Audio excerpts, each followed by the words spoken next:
Hello, everybody. Az here. Welcome back to the channel. Today, we've got friend of the show, Michael Rose, back with us, and we're going to have a rather interesting discussion today. Mike, how you doing? Welcome back. How are you? I'm all right, mate. How are you? How is everybody? We have a very, Hi. very interesting episode today. It's a very, very interesting episode. For the past hour, we've been trying to sort this episode out, but we've had difficulty with the internet connection. So let's all say a It's prayer been that fantastic. we move forward now. So, the last time we spoke, we had an interesting discussion about Michael Jackson and the biopic, and there seems to be a sort of a cultural shift, I guess, where Michael Jackson is concerned, and the world seems to be sort of brought back to Michael Jackson. Everybody's embracing him. And the Prince estate put out a post on one of their social media saying that the world owes Michael Jackson an apology. Nightchild, who's a YouTuber, made a rather interesting video about that. He was very diplomatic in his sort of feelings about it. But that sort of took me and you down the road then of discussing perhaps we should do a Michael v. Prince episode, because we're both fans of Michael and Prince. But just touching on it briefly, what did you think of the Prince estate sort of mentioning that the world owes Michael an apology? Did you think it was the right or wrong thing to do? Where do you sit on it, Mike? I mean, forgive me, everybody, if I'm doing a bit of a Peter Gabriel thing today, but no, I was quite shocked, to be honest, I was shocked that they commented on it. Okay. Shocked in a good way or a bad way, or what way? I think the way of the rivalry between Michael and Prince was officially over when Prince's estate said the world owes Michael Jackson an apology. I think it was set there in stone that everything that we said was a rivalry between these two guys is over. I think the most interesting thing people, myself, took away from it was it's finally over in a way. We never ever thought the rivalry between Michael Jackson and Prince would ever go away. But I think the Prince estate confirming, they are well and truly behind and supporting Michael. It was kind of a bit of a sigh, like, oh, really? The feud is over between them. Yeah. I guess you have a point there. I don't know how I feel about it. I mean, I'm certainly not against it, obviously. But I thought Nightchild was very sort of diplomatic and maybe sort of holding back from giving his own opinion. He did say, though, he was a Michael Jackson fan growing up, didn't he? And then later he became a Prince fan. He did. I mean, who wasn't a Michael Jackson fan? You know what I mean? As a kid growing up. But I mean, today in solidarity, everybody, there you go. Yeah. The shirt is being worn today. So I absolutely love that T-shirt. But no, I think it was quite shocked because people didn't expect Prince's estate to comment on Michael in that particular way. And obviously with the film being released, they commented and said, the world owes him an apology. Yeah. And the guy who made the post was a guy who worked for Michael in the past. He was like a lawyer who worked for Michael in the past or something like that. Is that correct? Is that? Yeah, I can't remember his name, but yeah, he worked for Michael in the past. I think through the very, very late years of Michael's life, when things weren't going great, he was there and obviously had to deal a lot of stuff with Michael. But yeah, he made some interesting comments in terms of the people who had the things best at heart for Michael and Prince. It was I thought it was a bit shocking because, one, he was explaining that, I'm talking in terms of Prince, he said we have to cater for what Prince's wishes were, not what the fans' wishes were. I thought that comment was quite interesting. I mean, I was sort of thinking about the whole thing, and I'm just wondering sort of if it's sort of an attempt from the Prince estate to grab a little piece of the sort of current Michael Jackson pie that the whole world is enjoying and just sort of embrace the cultural shift and then maybe helping bring more Michael fans towards Prince. Or I mean, I'm obviously I'm sort of more of a Michael fan, but I'm a huge Prince fan as well.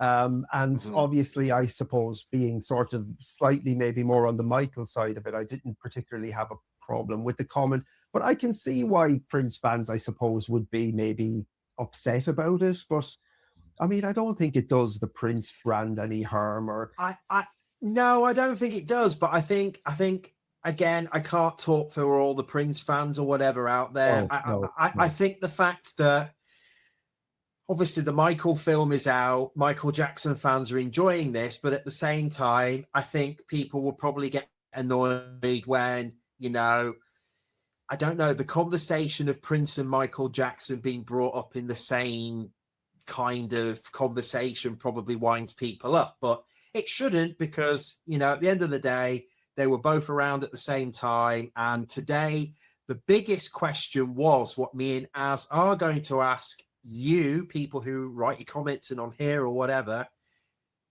who was better, who put on the best shows, who had the best commercial success, who had all the critics, who had the best comeback, and who had the best legacy. and it's an interesting one, isn't it? It's a really interesting one. I'm fans of both. You're fans of both. So there are a group of fans who are fans of both, and then obviously you've got strictly Michael fans and strictly Prince fans.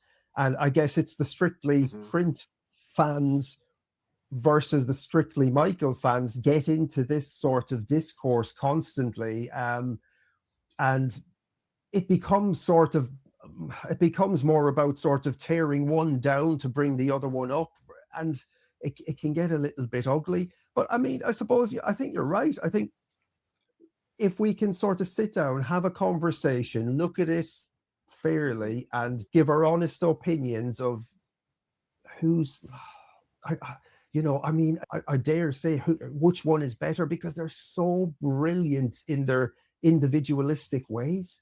They were so Yeah. equally charismatic, equally talented, I believe, equally unique, and they just brought so much incredible music to the world and enjoyment. There are huge comparisons to be made between the both of them. There's huge parallels, and then there's huge differences as well, isn't there, Mike? There's the like big sort of differences between the both. Would you say?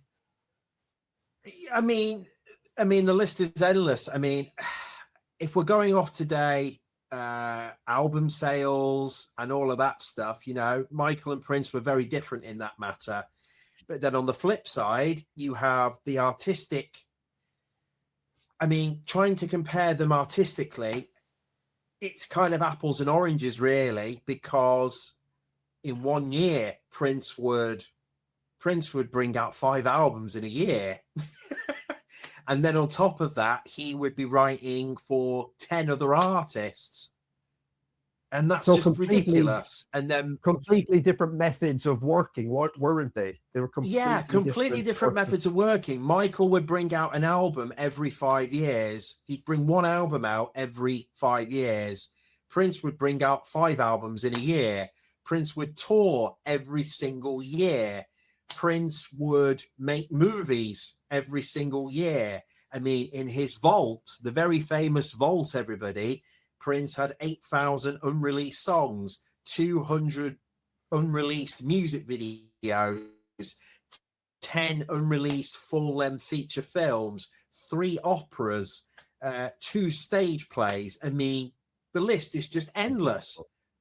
It's absolutely the biggest argument is quality over quantity, people could say, right. but at the same time, it is completely in the opinion of the person who is listening and watching. I think so. So, like, looking at both artists' catalogs. So obviously, Prince catalog wise has, you know, almost perhaps maybe 30 more albums than Michael's adult solo career. Now, would it be fair to sort of include Michael's Jackson 5 years into his catalog and sort of group Michael's solo albums with his J5 and with his Jackson's albums that he was on. How do you feel about that? For you, is it so? For you, is Michael Jackson sort of, does he begin it off the wall and end with Invincible, or does he begin with the Jackson 5 and go through to Invincible? Where do you sit on his catalog in that sense? I think you have to obviously include the catalogue with the Jackson 5. I think you have to. Obviously, that's when Michael started Just to sort his of career. even He started things it up as a a bit, child. yeah. Mm. Yeah, I mean, again, everybody today, I think we're going to be talking from who is better, but I think if we're going from albums, I mean, it's impossible. I mean, you look at the videos, for instance, the time of the rivalry between Michael and Prince began in 1983 at a James Brown concert, where James Brown told Michael Jackson to come up on the stage. He came up on the stage, he moonwalked, he sang a little bit, he span, and then all of a sudden, he quickly went to James Brown and he said, Prince is in the audience, get Prince to come up on the stage. So straight away, James Brown looks for Prince. Prince, where are you? Come in the audience.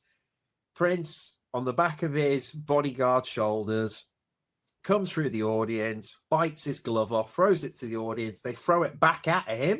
He goes back on the stage. Prince gets given a guitar. It's out of tune. Prince tries to hit a few riffs on the guitar. It's not working, like today with my camera. He gives the guitar back. Then he does a little bit of dancing, does a little bit of crowing on the microphone, and Prince all of a sudden knows, oh shit, I'm not at my best here. He bows out and pulls the lamppost over as he goes off the stage. I know. And have you seen all of that footage? You sent me the link and I rewatched it either yesterday or the day before. But you know what I find remarkable about that whole performance, Mike, is that you would actually think that Michael Jackson would be the one who wouldn't have been prepared, and you would have thought that Prince sort of would have flourished in that instance of improvisation. Improvisations, because Michael comes from like the school of Motown, where everything was sort of planned to precision and presented in and then he sort of took that forward with his career and his solo tours. But Michael seems to get up on the stage and I think he only utters like 2 or 3 words, I love you. And the band behind him are sort of improvising, and then Michael goes into his sort of a James Brown shuffle. He does a move. He does what, 5 or 6 spins. He doesn't. But it's I mean, how long is Michael performing there for? Like 15 or 20 seconds, and it's just incredible, electrifying. It's just incredible. It's unbelievable. It's incredible. Like, and I would have thought that the roles would have been reversed. I thought Prince would have been the one to get up, get the guitar, and just for everything to sort of flow and just be magnificent. But I guess what it does show you as well, how fine a line there is as well between brilliant, complete brilliance and utterly failing. I'm not saying Prince utterly failed, but it must be such a fine line to thread, I mean, I'm going to go back here. I'm going to go back here. So Prince was on the American Bandstand. Can you remember that, when Prince made his first official appearance on American Bandstand? And what happened? He froze. Talking to Dick Clark after the performance. Yeah, he froze, and I don't know what happened to him.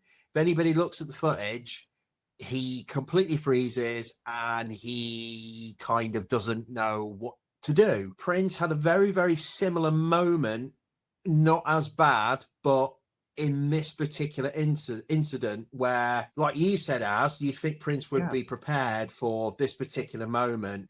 But I think Michael Jackson was so well prepared when he knew Prince was going to be in the same room as him. Right. I think Michael Jackson knew James Brown was going to call him up on the stage, and he knew he was going to call Prince up on the stage, even if Prince didn't know it or not. Michael Jackson was going to get Prince to come up on the stage, and Prince was not prepared. So what you're saying then is that Michael was utterly prepared, Prince wasn't.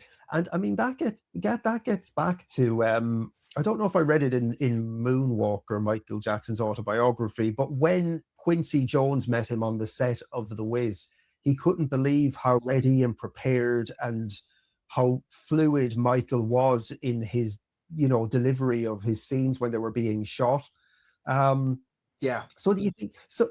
And I guess maybe coming from that school of Motown as well, maybe he was completely prepared and he just sort of acted as if it was spontaneous. And I mean, it comes across to me. I always thought it was spontaneous, but maybe he was prepared. But Michael Jackson did that with everything. He made everything look effortless. Prince did as well, but Michael Jackson, whether he was appearing in public, not obviously the later end years of his life, but at his peak, when he knew he was going to be seen by people, he was so well prepared to the point of robotic that he knew exactly who was going to be there, where the cameras were going to be. He knew exactly on point what he was doing. Prince, being the ultimate musician, and again, a great showman, but Prince is still, how do I say this? Prince is becoming a household name at this point. Michael Jackson had already been a household name already. That's an interesting point. So he knew Prince wasn't going to be prepared. He knew it. Michael Jackson knew Prince was not going to be prepared. However, on this very special night, when Prince went off the stage, pulling the lamppost over onto the audience, he went home and he started preparing a little album called Purple Rain. Really? Wow. I didn't know that now. But isn't it funny that, like, when, we talked about that fine line of performing, when one thing goes wrong, everything just seems to go wrong. Like Prince jumping on that lamppost, and it just sort of summed up the evening for him, didn't it? Are you on about my camera today? I thought you were going to talk about my camera. Oh, well, there you go. That as well. So we're having one of those days as well, aren't we? We've attempted this. What time have we worked at? Past 1 p.m. now, but we've had a bit of a day as well, haven't we? Where we've been attempting. We've had a few takes.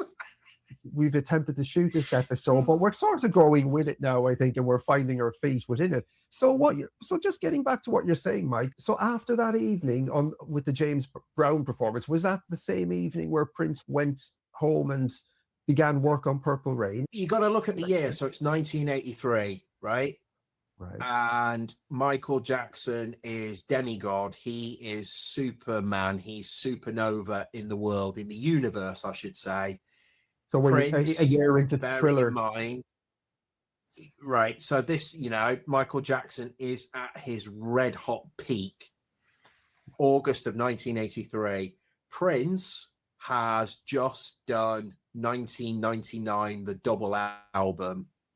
Prince has toured over America, and people are really, really starting to know who he is. However, Thriller has taken over the world. It has literally taken the world by storm. Prince, being the ultimate musician, is not the ultimate star. Michael Jackson is the ultimate star. On this very occasion, this is where the rivalry between these two men officially began. 1984, the album Purple Rain, the hit movie Purple Rain, enters into the stratosphere. Michael Jackson has no longer got Thriller under his belt. He's still thriving and living off Thriller. He then decides to do the Victory album and the Victory tour with his brothers. I'm going to sound quite controversial here. I do believe that Michael Jackson knew, and there's a very, very famous picture you can find of Michael Jackson sat on his bed reading a newspaper, and he's fantastic. That's incredible there, and reading. You can pull it up. You can find it anywhere. I'll Michael include it Jackson here is because reading on his bed the newspaper article of Purple Rain, Prince becoming a phenomenon. it's such a phenomenal picture, that, isn't it? He now knows he has some serious competition. Also, everybody, I heard that when Michael Jackson heard the song 1999 in his preparation for his album, he heard the song 1999 and he said to Quincy Jones, we need to make a song that has big an intro of an impact as 1999. That song was Thriller. It wasn't called Thriller at the time. It was called Starlight. I've read somewhere that Michael Jackson, after he heard the song 1999, he said, we need to get something that has a bigger impact of an intro like that song. And That's that remarkable. was for his current album. Yeah. That's remarkable. Let's just rewind to the 1999 album. So 1999 came out in what year? What year did 1999 come out? 1982.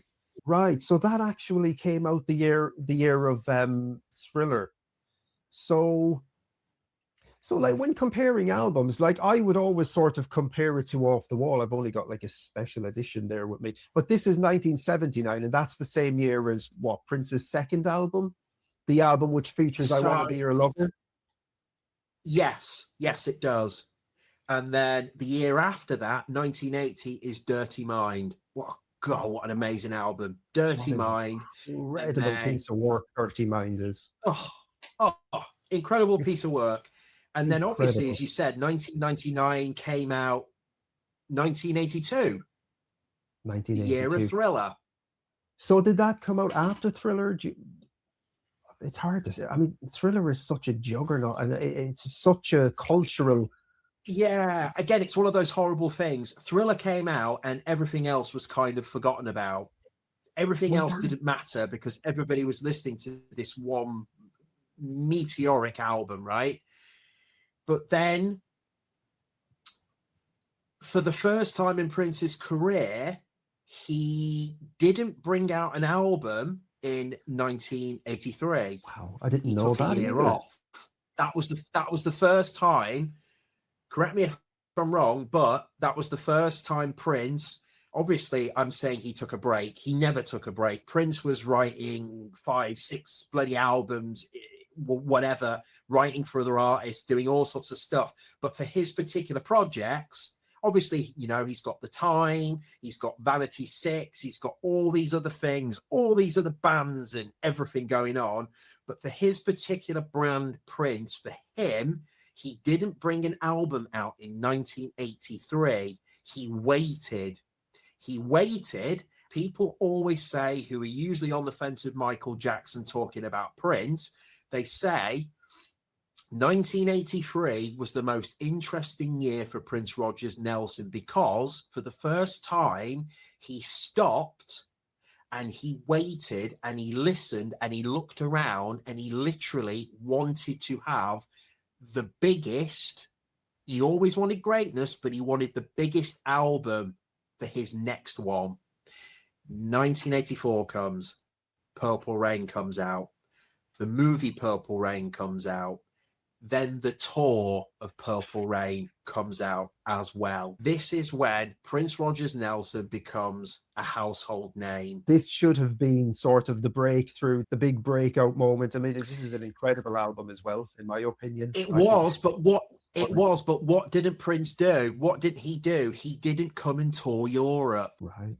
Prince toured 1999, the tour, it only toured in America. Again, this was the biggest gut thing with Prince. When he did Purple Rain, the tour, he only did America because by that point, Prince was ready to move on to his next project. You know, he's now become that household name with Michael Jackson and Madonna at the time. You know, he's crossed that off. Now Prince, as the artist, wants to move back on and go straight into doing his next project, which was, again, a great album, Around the World in a Day. To a lot of people were very pissed off and very disappointed because it wasn't, dare I say it, a sequel to Purple Rain. Purple Rain. Prince, by that point, knew he was now a household name, but that would elevate him to create more projects and get more light on anything that he has coming out. He could have very deliberately stayed on that commercial path, couldn't he? And he could have made like a Purple Rain too, and sort of went down that road. He could have. Yeah, he could have, absolutely. But again, I don't think Prince became interested with that when Thriller obviously came out. But at the same time, and people are going to remember this, Prince won. Hey, I got one over here. It's not a real one, but there you go. Prince won one of these lovely little things here, and it was an Academy Award for Purple Rain, the soundtrack. People will always say Thriller is the greatest album of all time, but at the same time, did Michael Jackson ever win an Academy Award? Well, that's true, isn't it? He did not. Oh. Michael Jackson was obsessed with winning an Oscar. He, you know, the man went so far. He went and bought Gone with the Wind. He went and bought the Oscar for Gone in the Wind for $5 million and kept it in a briefcase at Neverland. That's how obsessed Michael Jackson was with the Oscars. That's the biggest takeaway from Prince with Purple Rain. He had the #1 movie, the #1 album, and the #1 tour in America, all at the same time. He also won the Grammys for Purple Rain. I think it was When Doves Cry. But at the same time, he also won the Oscar. Prince has now become up there with the likes of Michael Jackson and Madonna. He now moves on to do Around the World in a Day. Fantastic, fantastic album, but not Purple Rain. Prince, then after that, because the man doesn't stop, he goes into doing Parade, Under the Cherry Moon, another film. In 1985, there was a little song recorded called We Are the World. And We Are the World featured some of the biggest artists in America. So obviously over here in the UK, we had Do They Know It's Christmas? And this was all, of course, for Live Aid. And then the American song was We Are the World, and it was written predominantly by Michael Jackson and Lionel Richie. Obviously, Prince was asked to be on this recording. I don't know if you saw the documentary on Netflix from a couple of years ago. What was it called? The Greatest Night in Entertainment. And yes, I did. Yeah, well, was it Sheila E. or Sheena Easton? Who was Sheila? Was it one of Prince's comrades? Yes, I think she is there, yeah. One of those ladies was invited along to the recording in the hope that they would sort of bait Prince into coming along because they wanted him. So, I mean, the rivalry, I guess, at this point is at its height. Prince doesn't show up. It's red hot. Prince doesn't show up for the record. Prince does then, though, contribute a song to the album, to the We Are the World album. And I can't remember the name of the song now. It's not a bad song, actually. It came out recently, I think, on one of his reissues as well.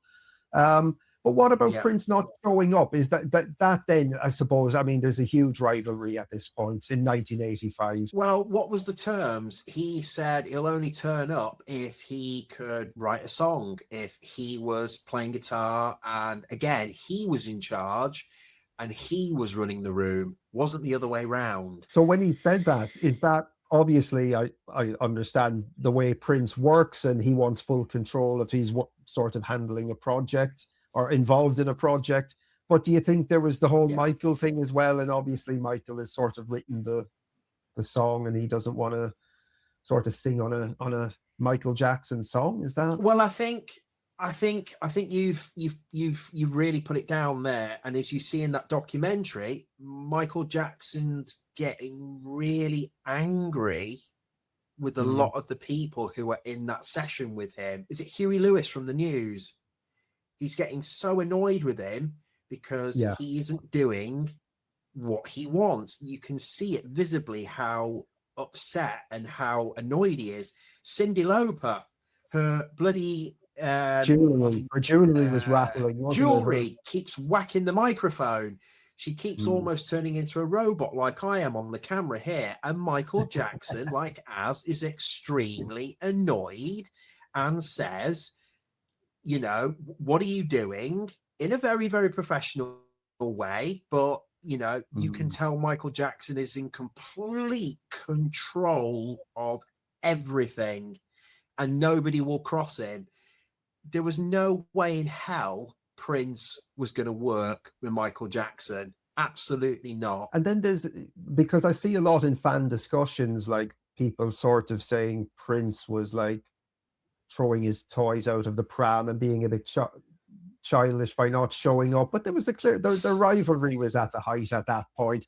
And then there's actually a live performance of We Are the World. I don't know if you've seen it, Mike. And I think it's Quincy Jones' hands sort of puts the microphone. I've seen it, and he's got a lollipop. I've seen it, and he's got a lollipop in his mouth. And he puts the lollipop. I mean, on the one hand, I suppose, I mean, it's sort of exasperating their rivalry because obviously, as fans of both, we would have just loved both of these artists to do something together.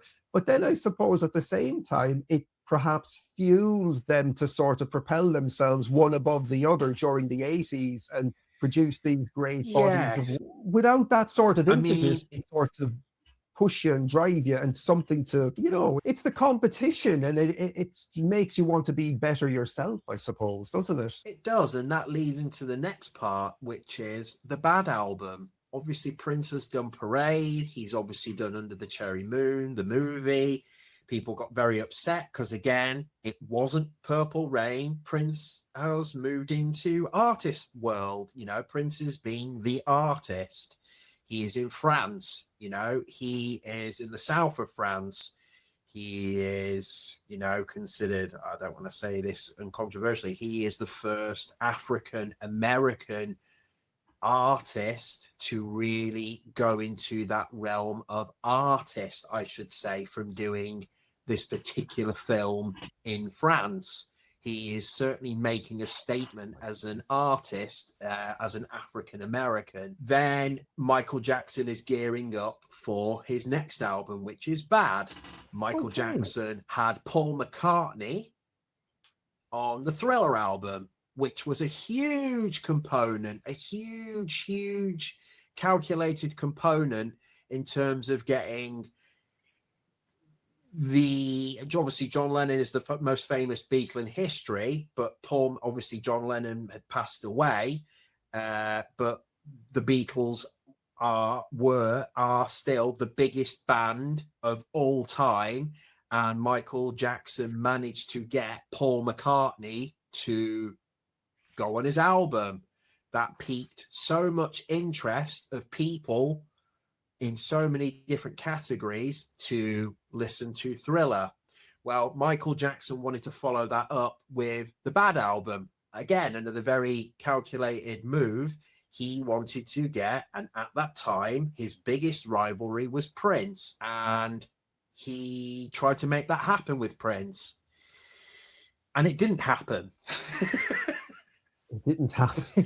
Like you sent me that video, and I've seen it, of course, a load of times, and it's that Chris Rock interview with Prince from back what, in the 90s, back in the 90s, or in the 90s. I think it's like 1996 or something. Yeah, I mean, what did you think of that interview, or what did you think of Prince's take on the whole thing, on the whole situation with Bad? Did he make a fair point?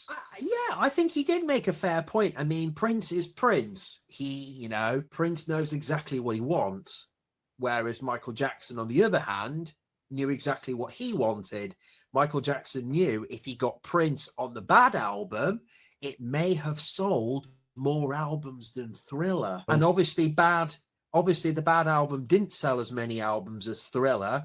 But if you think about it, if Michael Jackson had managed to get Prince on the Bad album, that album might have become the biggest album of all time because it had not only Michael Jackson doing a new album, it also had, at the time, his biggest rival also on the same album. I do believe, and this is going to sound really controversial here, I do believe if they'd both done that album would have become the biggest selling album of all time. And we would be talking about Michael Jackson and Prince, that music video, that song today, if it had happened. I think you have a But fair what am I point. on about? We're talking about it now anyway. We're talking about it now anyway.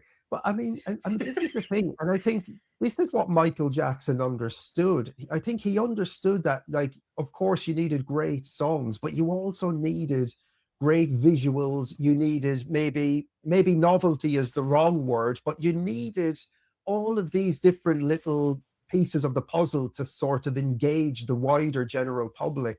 And can you imagine the storm it would have created, seeing Michael Jackson at his peak in Bad and seeing Prince at his peak in 87 in this video, two of the biggest, most creative, androgynous, unusual, original, new 80s dominant artists in one video? It would have elevated the Bad album to a whole other level.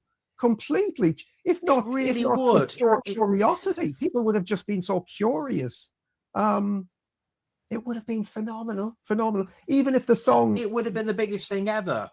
The biggest thing ever. And then again, that year, what did Prince bring out that year? Sign of the Times album. Sign of the Times which album. Again is considered Sign of the Times album. But that's considered Prince's greatest artistic album ever. Obviously, Purple Rain is the most commercial, but that album is considered his greatest album. Can you imagine if he'd been on that album with Michael Jackson, and that album as well, that album sales would have tripled. Well, I mean, what you had in 82 with Michael Jackson and Paul McCartney was you had The Girl Is Mine on Thriller, and then on McCartney's album, I don't know, maybe sort of around that same time, you had Say, Say, Say on the McCartney album. So, like, imagine having Prince on Bad and Michael on Sign of the Times. That would have been incredible. Do you know what I think? I think it was a really silly move that they didn't, not them two, but their people, their teams or whatever. I think it was very, very silly that they didn't get these two to do that. I think so. I mean, this is a bit shiny there now. But you see that image of Michael there, Mike, right? So the kid in... That's really weird. No. That's really, really weird. One sec. Yeah. Where is it? That's quite weird. Look at the pose that he's doing there. One sec. There's Prince. Yeah. Interesting. Wow. From the same year. It's almost kind of the same stature that they're both doing on those album covers. Almost. But because you see Michael's image here. So obviously Michael is presenting a new image here in 87. But if you watch the Purple Rain movie, Prince plays the kid. There's a scene. Well, I mean, it's not just that scene, but there's a scene where he's standing on a rock and he's throwing stone into the water, to the lake or something. Yes. Mike, I think Michael has taken some sort of influence from Prince. Do you remember what Prince was wearing? He's wearing a sort of a all black buckled. Yeah. Yes, I do. That's really. You know what? I've never, ever thought about that. Well, the next time now you watch... I tell you what, though, that's really weird you said that. Yeah, but even what you've just said then, I remember when I watched Purple Rain, and I remember that particular scene that you're talking about. I remember when the first time I watched it, I did think at the time, hey, that's really interesting. Prince has got these buckles, he's wearing black and all of this. This was in 84, and I remember when I was watching it thinking, that's really interesting. It looks like almost like the Bad costume. It does. Did Michael obviously take some influence from that? Absolutely. I remember when I first watched Purple Rain, and I did think that. And you see this costume that Michael is wearing? Did he buy that from like a biker shop in Los Angeles or something like that? Now, I may be wrong here. I may be wrong, but he bought it from, I don't know if it was a biker shop, but it's just interesting then that Prince has a motorbike in Purple Rain. So I wonder, did Michael sort of shop around looking for something? I mean, this is very Prince to me. This is very Prince. It is, and now you've made that point. Obviously, in Moonwalker, you've obviously got the Speed Demon video with the motorbike and everything. Yeah. And the song, there's a song. What is the track on Bad? Is it? I think it's Speed Demon, the motorbike song. The guitar, Mike, the jangly guitar on that track. What does it sound like? To me, that's Prince all day long. It's Oh my God, yeah. You know the guitar? It's a very Prince jangly guitar. It's It is. It's very funky. Very funky, rhythmic. It's very Prince, very quintessential Prince, that guitar. Do you know what though, mate? You've just made another really interesting point in my mind. So obviously, I don't want to jump ahead here. We'll get back to this in a minute. I'm just thinking of the video Get Off. Do you remember the video that Prince did, Get Off? Get Off. Was that before was that before Remember the Time or after the Remember the Time? Is Get Off both Diamonds and Egyptian? Yes. Is it Diamonds Please do check. I think I'm going nuts here. I've got all like these MJ special editions, but check Diamonds and Pearls and do check the Love Symbol album. Get Off. So it's Get Off, yeah. It's Get Off. Diamonds and Pearls, right. Yeah, okay. So Diamonds and Pearls came out what year? I want to say it was 1992. I think it's 92. I want to say 92. 92? 91, the same year. And then obviously, when did So this came out in December of 91, and so I'm guessing by logic this would have come out just before Dangerous, or maybe I don't know what month, but obviously if this came in December, this would have had to have come out before Dangerous. Right. Okay. So the whole Egyptian vibe going on, and Get Off. You see, I never put that comparison they together. Were both. Yeah, I just remember at the time seeing the Get Off video and the way Prince was in that video, and then Remember the Time. Yeah, the similarities of what they were both trying to achieve. But I'm just wondering who did it, who did that before the other. Also, everybody, we're jumping into the next part, which is we've obviously had the Bad album come out. We've had Sign of the Times come out.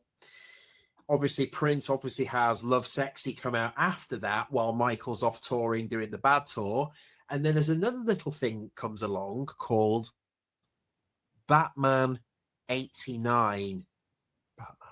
Now, the story of Batman 89 is Tim Burton wanted Michael Jackson to do the soundtrack. Michael Jackson wasn't available to do it because he was doing the Bad tour all over the world. However, and I don't want to say second pickings because that would really annoy Prince, but Prince obviously was obvious. Well, I don't know.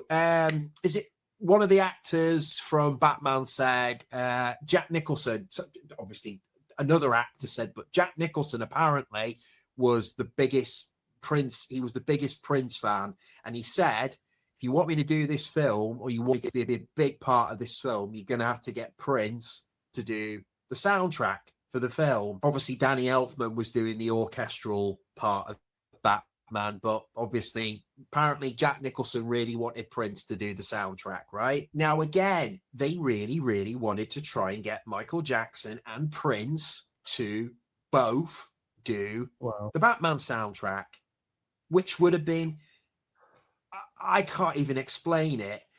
I've told you from the last podcast I did with you, that was the very moment me as a child, as a baby, knew exactly who Michael Jackson and Prince was. And then obviously the Batman film was the biggest thing in the world at the time when it came out.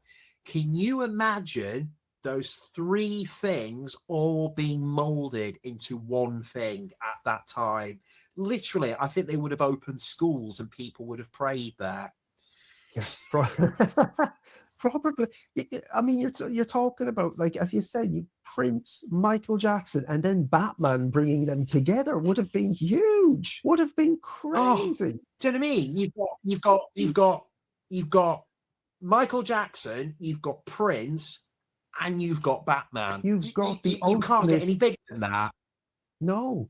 And you've got the ultimate sort of visual playground to allow both artists to present this whole visual presentation. And when you think of the Joker and the colors again, it would have been incredible. Honest to God, again, that's another one. They couldn't get that to happen. Again, whether there were egos in the room, obviously people were very, very busy at that time. But obviously they got Prince to do the Batman soundtrack. Obviously Michael Jackson's doing the Bad Tour and all of that. Obviously Prince has obviously done Love Sexy, fantastic album, done an incredible tour. But again, the Bad Tour is dominating the world, right? We then go into the 90s.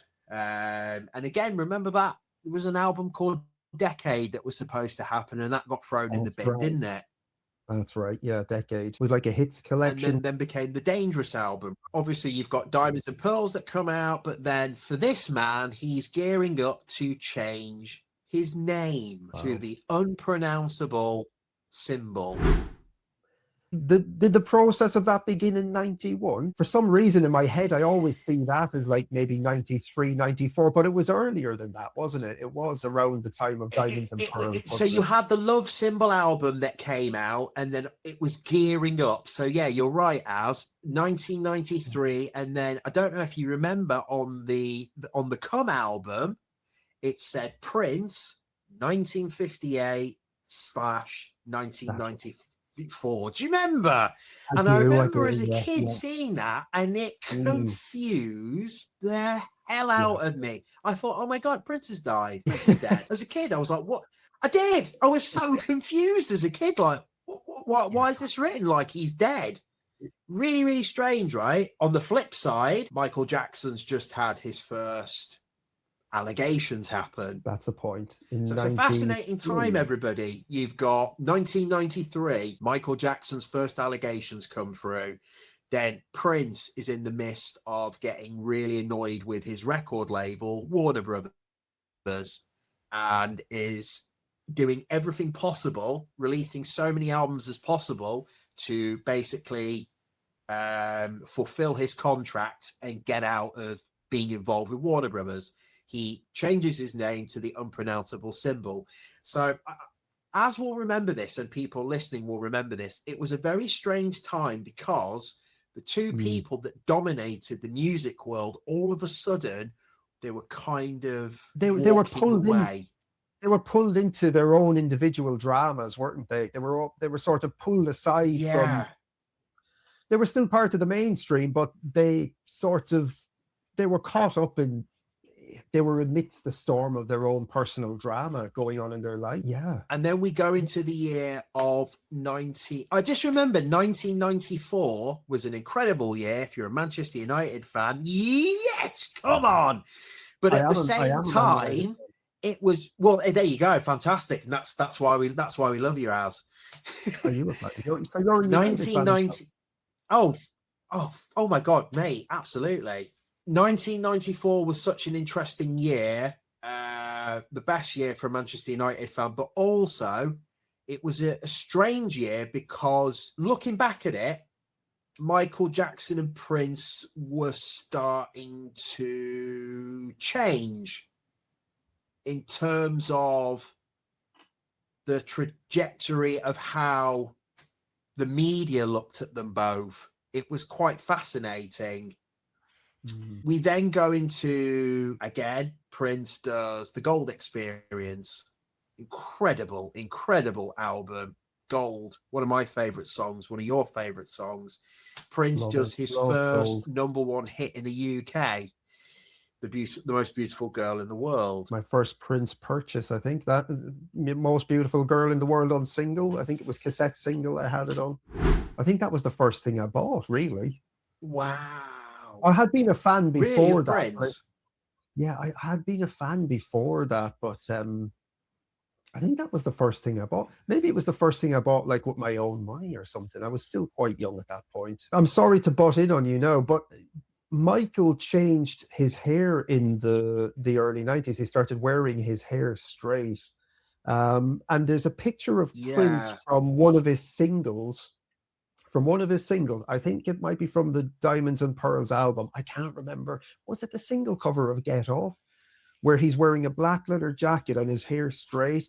And do you know that picture of Michael wearing a jacket they call the Berlin jacket? So Michael has his hair. It's that famous picture of him that they used a lot in the Dangerous era. And they use it as a promotional Right. sticker on the History album with his hair straight. And he's wearing that black leather jacket with some round sort of badges. I think You know, so, but I think I've jumped ahead here a little bit, and this is in the Prince realm again. In 1990, Prince did the sequel to Purple Rain called Graffiti Bridge. It was supposed to it's insane.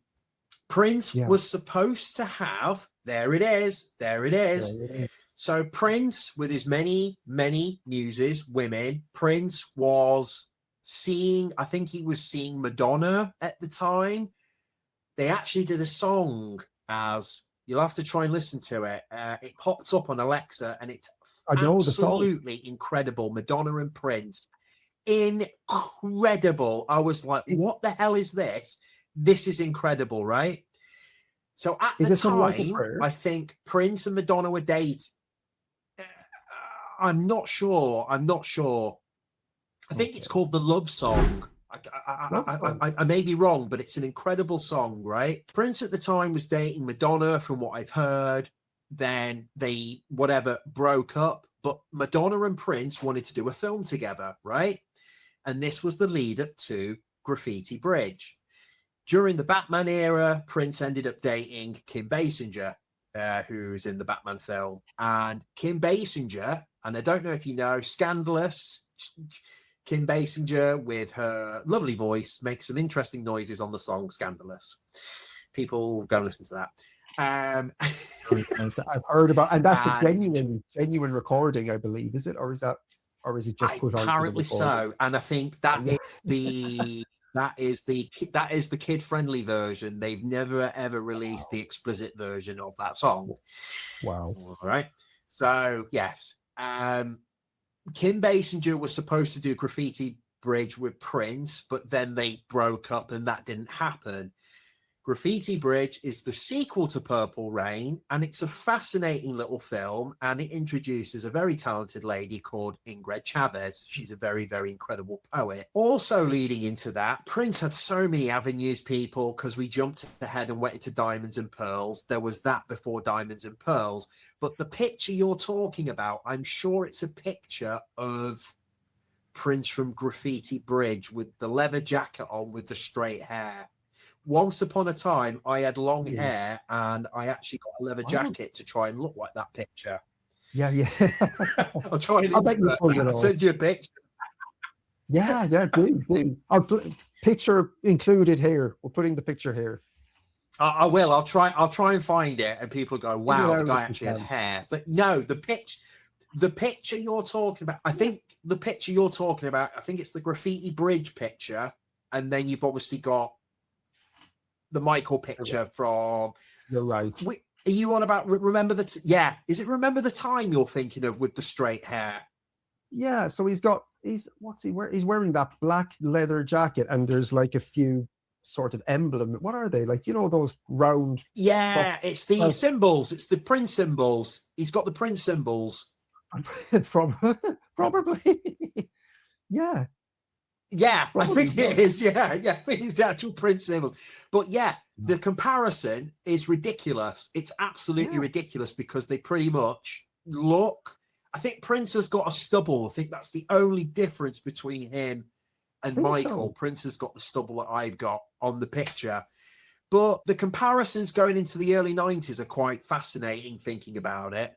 But then we go into 1995. We're actually doing a bit of a back to the future here. We're jumping from timeline to timeline.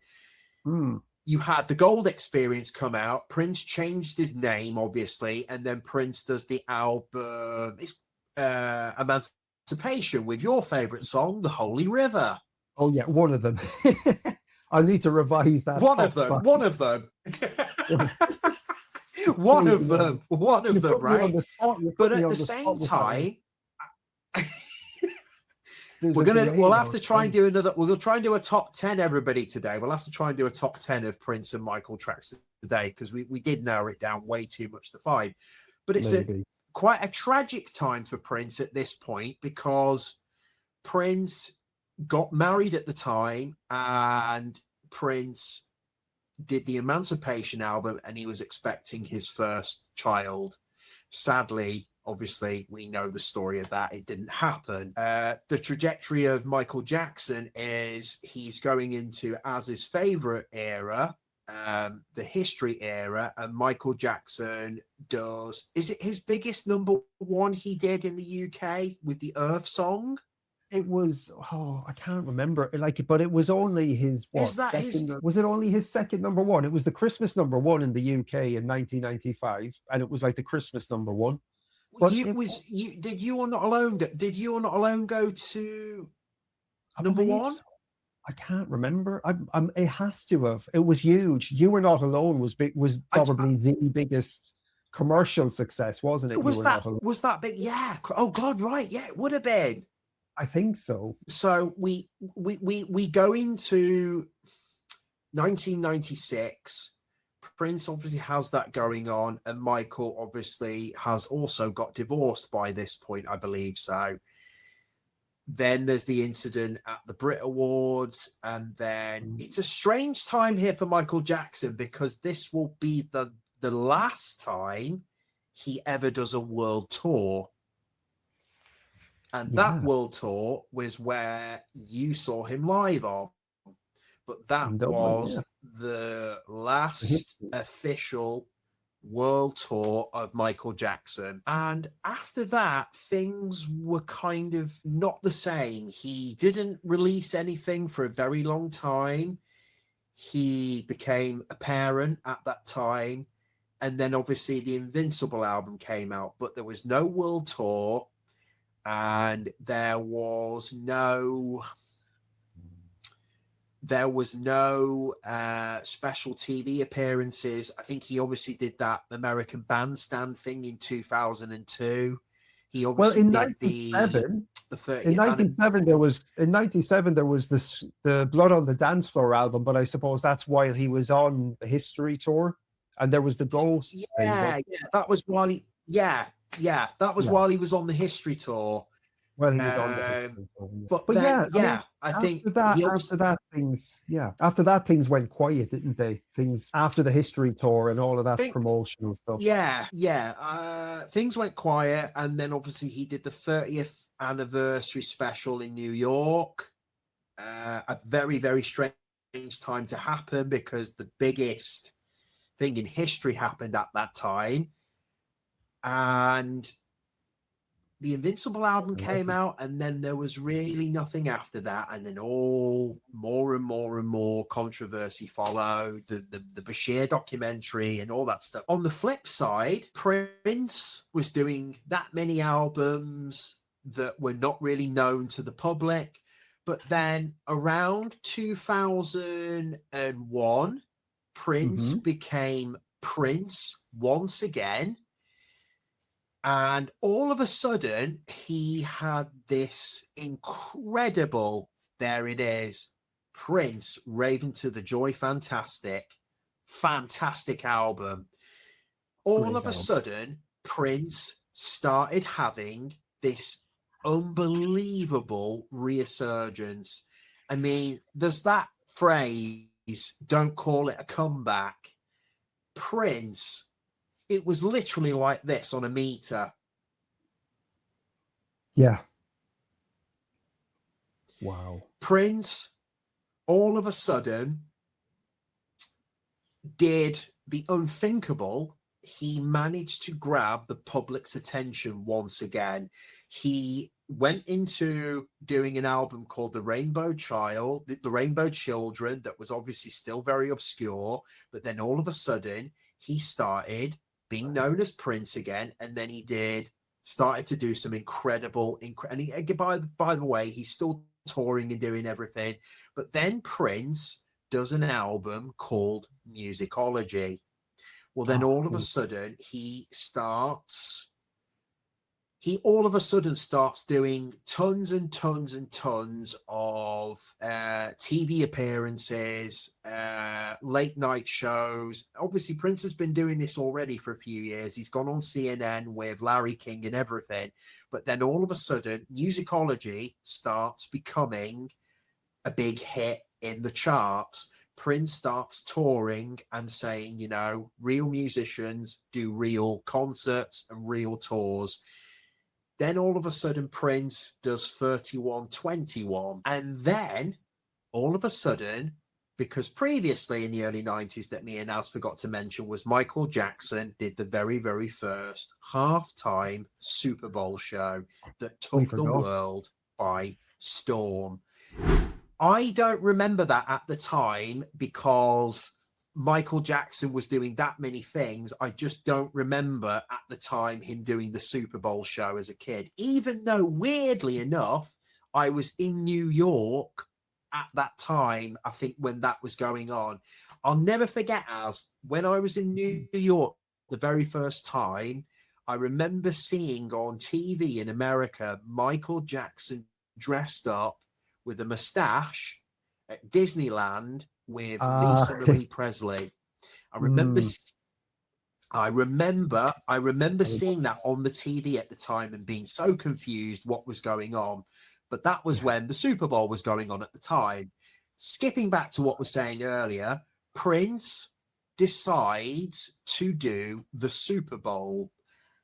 And you got to remember, at this point, I'm very, very locked in to, again, plus people. Michael has just had the trial of his life. He's just been charged with the second allegations. And people pretty much thought that was it. People thought that was it for Michael Jackson, right? He disappears and goes to Bahrain. At this time, Prince is gearing up, and Prince is very much known to the public again. And Prince does the Super Bowl, and I watched it live on TV with my brother,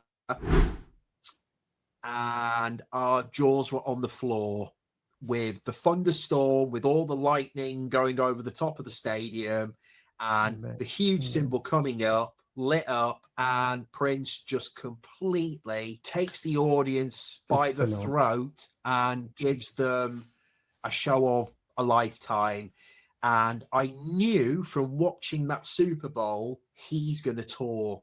He's going to come here. He's going to come to the UK, and he's going to tour. And I'll never forget at the time, as my best mate at the time, he was becoming, again, we love Batman, both of us. That is our connection, the Batman movie. His curiosity for Prince is huge, and we both said, right, we need to go and see him. We need to go and see him.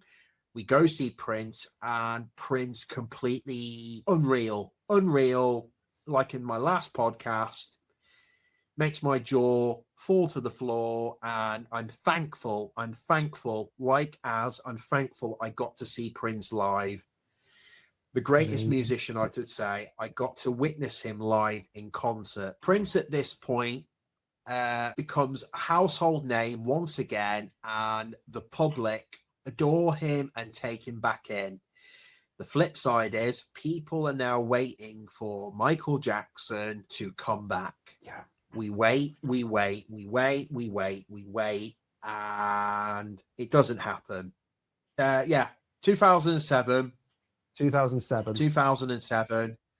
And Just incredible. That album always has a special place in my heart. The Planet Earth album by Prince, the one that he was giving away with the ticket at the show, because it was buying the newspaper, the Daily Mail, with the album as well, and it was listening to that album, hyping up seeing him live. It was finally my time to see him live, and I gotta say, it was the biggest payoff with Prince. The fact that he was always huge in my childhood, then he kind of went away, but then he came back with that huge comeback and basically gave his all. And I'm just so glad as a fan, I got to witness that. I did not get that with Michael. No. This is a 21 Do you nights get what I mean? London. I'm not saying Prince is better than Michael at all. But no. But Prince was able to come back with all of his past and sort of have what's the word I'm looking for? A resurgence.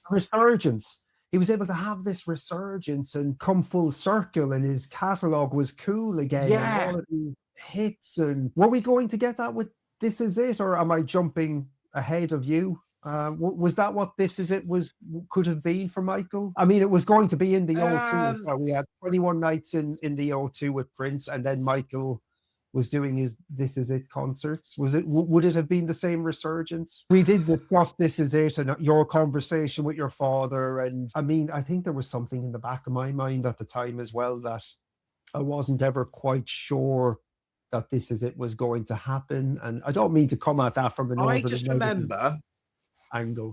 I just remember being at the O2 when we went to see Prince, and I think I explained this in the last video. There were plaques outside the O2 of the most important albums of all time, and I can't remember all of them, but yeah, Purple Rain was there and Thriller was there, and I just remember at the time thinking, you know, all of that had gone on with Michael, all of that stuff. And again, I always said he was innocent. I said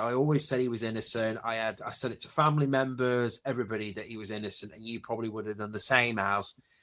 But I just remember at the time thinking Prince had this massive resurgence with the public. He won everybody back. Not only did he win everybody back, but he reminded people of how great he was. And he did the Super Bowl, and dare I say it, he did the greatest Super Bowl performance ever. Michael did the very, very first Super Bowl performance. Incredible, jumping out of it and everything. But I have to say, Prince's Super Bowl performance, for me, believable. Just in terms of the fact that Prince came back. But the other thing is, Prince at this time, he's so calculated and so clever. Was this his turn for getting Michael Jackson back? I think so. In a sort of philosophical way, I think so. I mean, I think that's what it sort of feels like, given the conversation that we've had. And maybe it was Prince's time to have his moment, and just to give him back his own sort of sense of self in that whole sense. I think so. Yeah, I think that's kind of a nice way to look at it, I suppose, really, and it sort of evens up the scales a little bit, doesn't it? And I mean, like, whatever about Michael's commercial success through the 80s and 90s, you're watching Prince now during this halftime Super Bowl performance. And I mean, the songs, it just, like, they're so good. The songs, you know, the stuff that he recorded, and probably always overshadowed by Michael in the 80s and 90s in terms of commercial success. But it was just great to see Prince at that halftime show shine, have a moment, have a resurgence. And you just kind of think, my God, this guy is magnificent. He is truly magnificent. And what was so unbelievable what was so unbelievable, he was the chosen one at that very point in time. I never ever thought while Michael Jackson was here that would ever happen for Prince. And at that very moment, it happened. He did. He sort of, yeah, he his career had a resurgence. There must have been a lot of fans. I remember that time when the Planet Earth album as well came with the newspaper. My mother bought it. I got the Planet Earth album from it. I didn't actually know he was releasing an album and that it was coming with the paper. I was just sort of got it by accident. And then I can't remember specifically when the 21 Nights in London happened, but then there was footage shown on Sky News that I watched as well, and I had the Planet Earth album, and they were showing this footage, and it was like, oh my God, I wish I could be there. I wish I could be there, but it was. I think. Why didn't you go? Why didn't you go? I was living back in Southern Ireland at the time, and I don't know where was I working. I was working in Tesco's, I think, at the time, it just I think the moment just sort of passed me by, and I wasn't really, although I was a Prince fan, I was probably caught up in other things. I'd been in Australia from 2004 and 2005, came back late 2005, and then sort of 2006, 2007. You know what? And then I met my wife in 2008. Was it 2007? I think we started talking towards the end of 2007 into 2008. I think, although I was a Prince fan, I think I was just other places in my mind, and I was actually still very new to the internet, and I wasn't up on technology, and I'm still not up on bloody technology. But I no, but neither am I. Neither am I. I mean, look at me. Look at Peter Gabriel today. I might as well get rid of being called Mike. But you know what? You know what, Mike? Like I always feel like with music and with albums, I'm sort of always behind other people. I'm always sort of trailing behind. So like an album might come out and you might think it's the greatest thing in the world. And it might be 2 or 3 years later that I sort of discover the album, get into it and kind of think, wow, this is incredible. But I've sort of missed the moment. But I don't know. I just didn't get over to Prince at that time. And I really regret not going and not being tuned in, more sort of alert to what was going on. I would have loved it. He had those 2 female dancers on that tour, those 2 Australian dancers, those 2 girls. Yeah. They're in the book. 21 Nights in London. Can you see that book? Yes. Yes, I have that. I have mine over there. Yeah, great book. Yeah, well, there's a Michael Jackson fan, Murney. She's an Australian lady who I would consider her a friend. I haven't really spoken to her in quite a few years, but she was on one of the forums, and they were 2 of her school friends, 2 of these twins, these twin dancers, and they were on that tour as well. And didn't they try and audition for This Is It? They did. Yeah, I believe so. Yeah, I believe they did. They did. Yeah, there was no way they were getting it. Not after working with Prince. No way.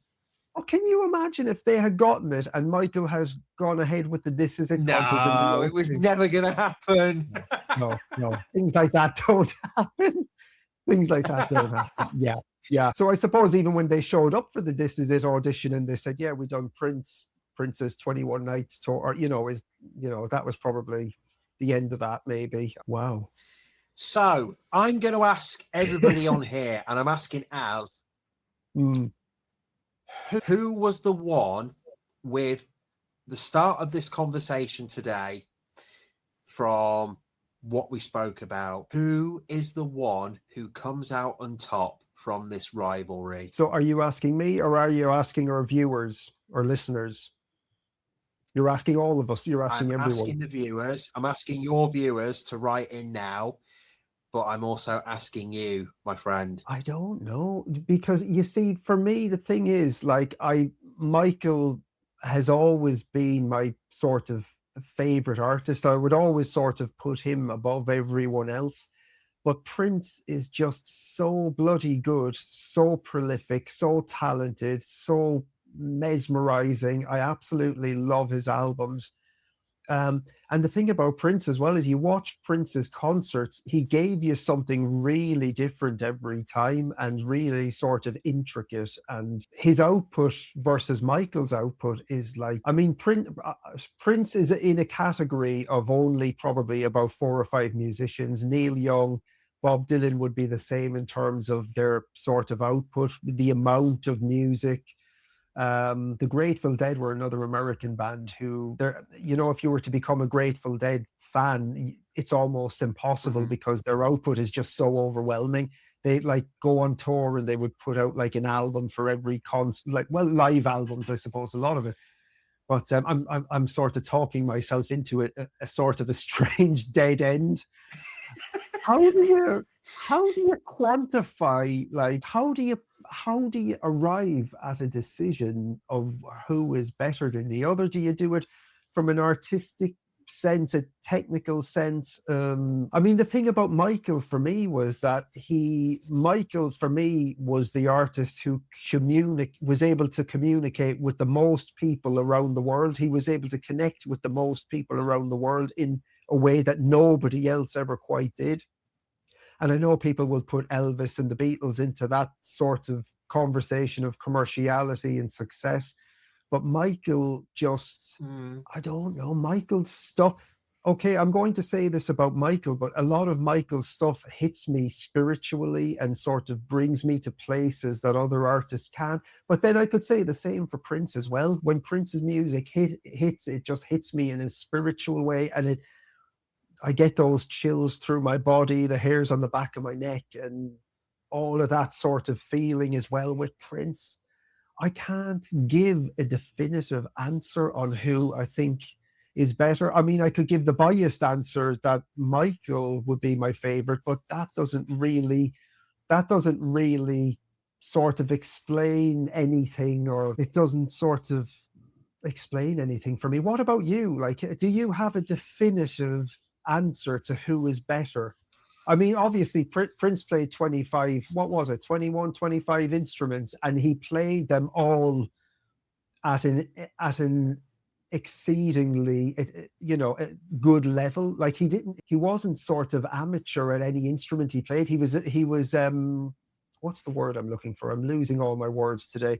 But he was achieved, like he was accomplished in every instrument he played. I mean, Prince played guitar, but it wasn't just rhythm guitar, it was lead guitar. He could play drums, he could play everything. But then I suppose Michael's instrument was his voice. And, you listen to Michael at 8, 9 years old in the Jackson 5, and it's just unbelievable. We forgot one thing as well when we were going through their careers and kind of their comparisons during the Purple Rain or just before Purple Rain, the Thriller thing. Michael Jackson did Motown 25. We did not bring that up. Motown 25. I mean, how do you even sort of contextualize the importance of Motown 25 in terms of Michael Jackson and where it put him, and the cultural shift, and the Thriller album then, and then the Thriller music video? And I mean, Michael was affecting fashion all over the world. He resurged, he helped the failing music business at the time, where vinyl albums were at an all-time low, and everybody was going out and buying music on physical copies of vinyl albums of Thriller. And he created that sort of economical boom and reinterest in the music industry. So another thing we didn't touch on was this old thing as well. Right. And that's why I wore my T-shirt today, because my wife doesn't have her Purple Rain T-shirt anymore, which is what I wanted to wear. Right. I've got to get some Prince T-shirts. I love yours. But So my last Purple Rain T-shirt got eaten up in the wash. I've been wearing it from going when we went to Florida and everything. So no, I need to go and get a new Purple Rain T-shirt. I'm going to go get that in a bit. But no, MTV is a huge component, because again, they wouldn't show Michael, and the second they had to show him, it opened the door for Prince to enter the realm of MTV as well. But so what was your answer? What did you go with? Well, I'm going to circle back to that, right? But answer me this, Mike, right? Because this is something that puzzles me, okay?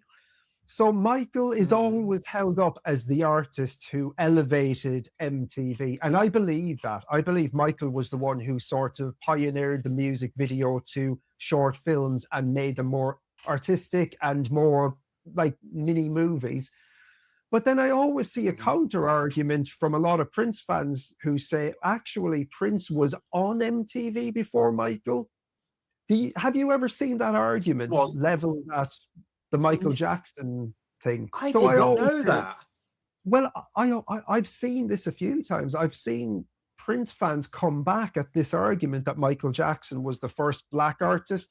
Now, maybe the argument isn't Michael was the first black artist on MTV, but he was certainly the first black artist, and I think he was the artist overall who elevated MTV and lifted it to those levels. He was, but I'm going to sound incredibly, and here's a quick insert for when you put this video up. Obviously, you're going to have to introduce me as Peter Gabriel because of my camera, but I'll stand up so you can get me a quick insert here. This will be on the picture for later. Yeah. There you go, ladies and gentlemen. So, I mean, I'm dare going to say this and sound quite controversial. I don't think people ever saw Prince as a black artist. Okay. Prince was that ambiguous. People never ever saw him being black. And how can I say this as well? Prince was always seen as a rock star more than a pop star. Michael Jackson was always seen as a pop star. Prince was not seen as a pop star. He was seen as a rock star. They're two very, very, very different things in terms of looking at them. Music is all the same, but we're talking about actual visual imagery, which both of these men played into. Prince was always that ambiguous. People never ever saw him as a black artist. That's what I believe anyway. Because he was way earlier than Michael in terms of the feminine androgynous kind of thing, wasn't he, Prince? He was. Yeah. I mean, if you go back to that Dick Clark show where he couldn't talk and he fell apart in the interview, I mean, he was quite sort of effeminate looking, for want of a better word, but you know what I mean. I mean, he had that thing that confused people is the wrong word, but he had that sort of, and then I suppose add to his image, as you say, the rock star thing as well then. So he's not seen then as he's not seen as like typically black. He's not seen as. He's colorless. He's colorless.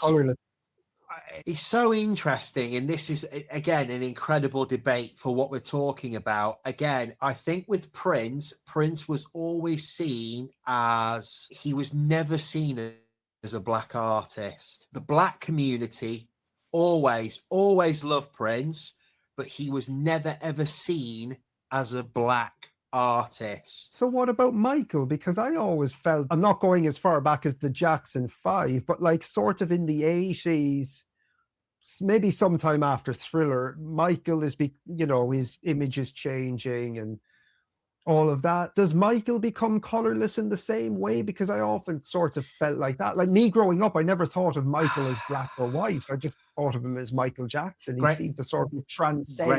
Great song, everybody.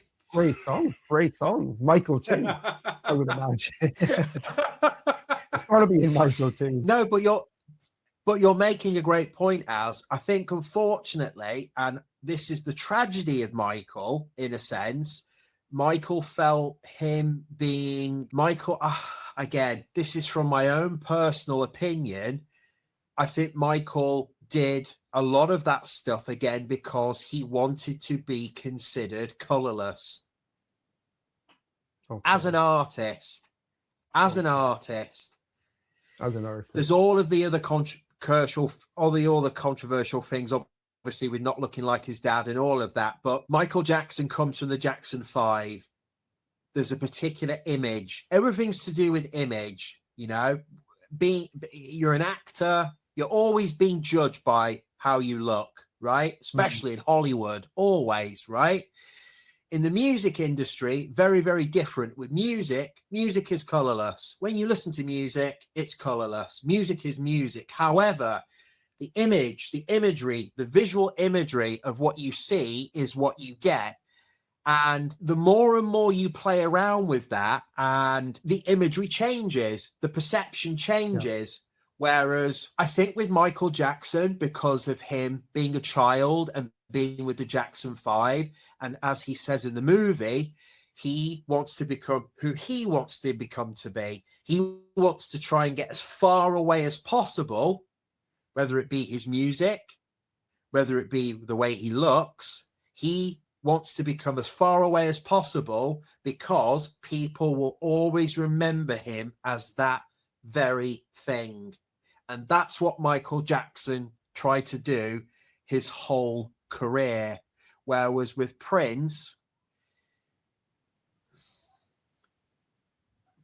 was almost a blank canvas when he first started. Yeah.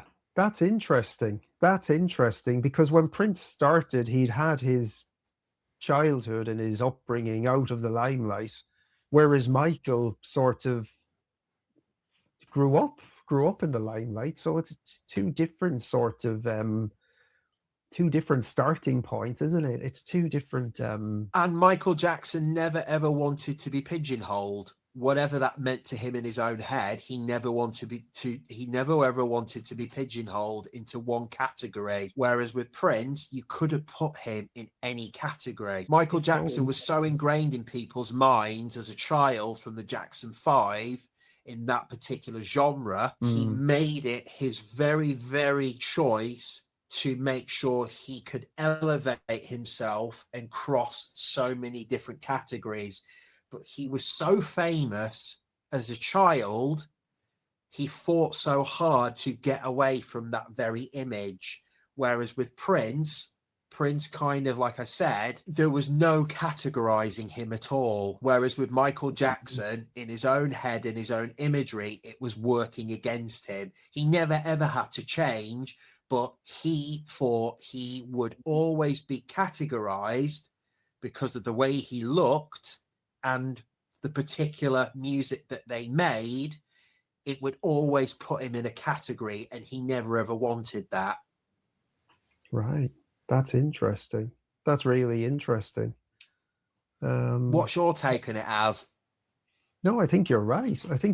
I mean, watching Michael, the biopic, I mean, I don't know how accurate it is when he's sitting down with LaToya and he's saying he's not a child anymore. He's not in a boy band. I can't remember what the line is. And he wanted a whole new image, and he wanted a whole new image. He wanted to reinvent himself. Some of that ties into not wanting to look like his father, obviously. But then as well, when he's sitting down with John Branca and he says, he wants to be like, is it Garvo, or I can't remember who Garvo was, but yes. He wanted, I mean, I know what I do understand about Michael Jackson is he wanted to be the greatest show on earth. And everything that has happened to Michael Jackson, for good or for bad, has all tied into creating the greatest show on earth. Obviously, we don't want sort of the bad things, but at the end of the day, like, for good or for bad, like, everybody knows who Michael Jackson is through one way or another. Everybody has a perception of Michael Jackson. Everybody knows about Michael Jackson, either by the stories they hear or by his music. So he literally sort of achieved everything, I suppose, he wanted to. But I mean, obviously, the price of it was the way his, the price he's paid for having his life be the greatest show on earth. I mean, personally, I don't think it could be worth it on a personal level. But I suppose Prince had much less to contend with. In, as you say, the beginning of his career was a blank canvas. Michael, I suppose, was held back in his own mind by his past career, whereas Prince obviously wasn't held back and he had a blank canvas to create from. I can't remember the point now I was trying to make, but I suppose they're two different.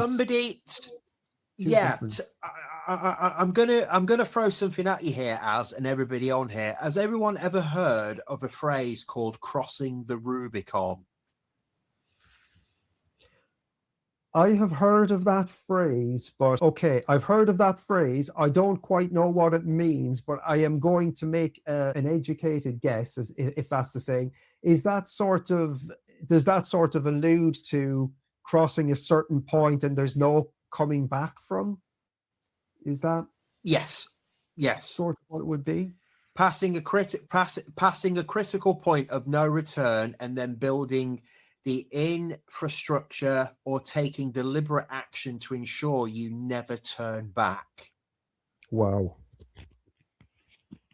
So in terms of crossing the Rubicon, when did Michael cross the Rubicon? When do you was there a definitive moment? Was it something that happened gradually over time, or was it always in the back of his mind that he needed to sort of reinvent himself to the point where off the wall? Yeah, I think I would agree with that, because there's something so different and new and revelatory about Off the Wall, in every aspect of the work. He was free. He was certainly free. And a lot of people, when they talk about Michael's solo albums, a lot of people bring the Jackson 5 albums into it. But I've always sort of found the solo Jackson 5 Michael albums, I've always grouped them with the Jackson 5, because it's the same songwriters, same producers, same record label, same everything. Michael doesn't have any sort of particular input into those solo albums apart from singing his vocals, which are obviously incredible. But I mean, really, the point where Michael Jackson becomes the Michael Jackson has got to be Off the Wall, surely, doesn't it? Absolutely. But you made a great point earlier. Michael had so many things in his own head that he wanted to, how can I say this?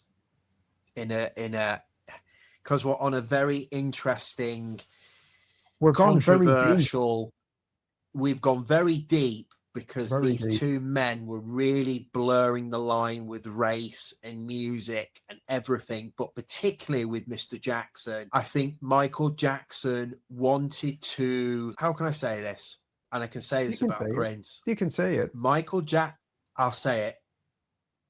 Michael Jackson, as a black person, broke every single rule that he was told he wasn't allowed to do. I think that's a fair analogy, and I know exactly what you mean by you saying that, and like, I don't think that's necessarily controversial or it's sort of even offensive or anything, because I know a lot of like Michael's black fans in '87, when they sort of saw the album sleeve for the Bad album, sort of felt that Michael was turning his back on his own people. But I think regardless of Michael's change in appearance regarding his vitiligo and his skin color, I think Michael would have still, if his skin had remained black, I think he would have still sort of pushed through those barriers of breaking free of restraints of his race or he still wanted to sort of transcend all of those things,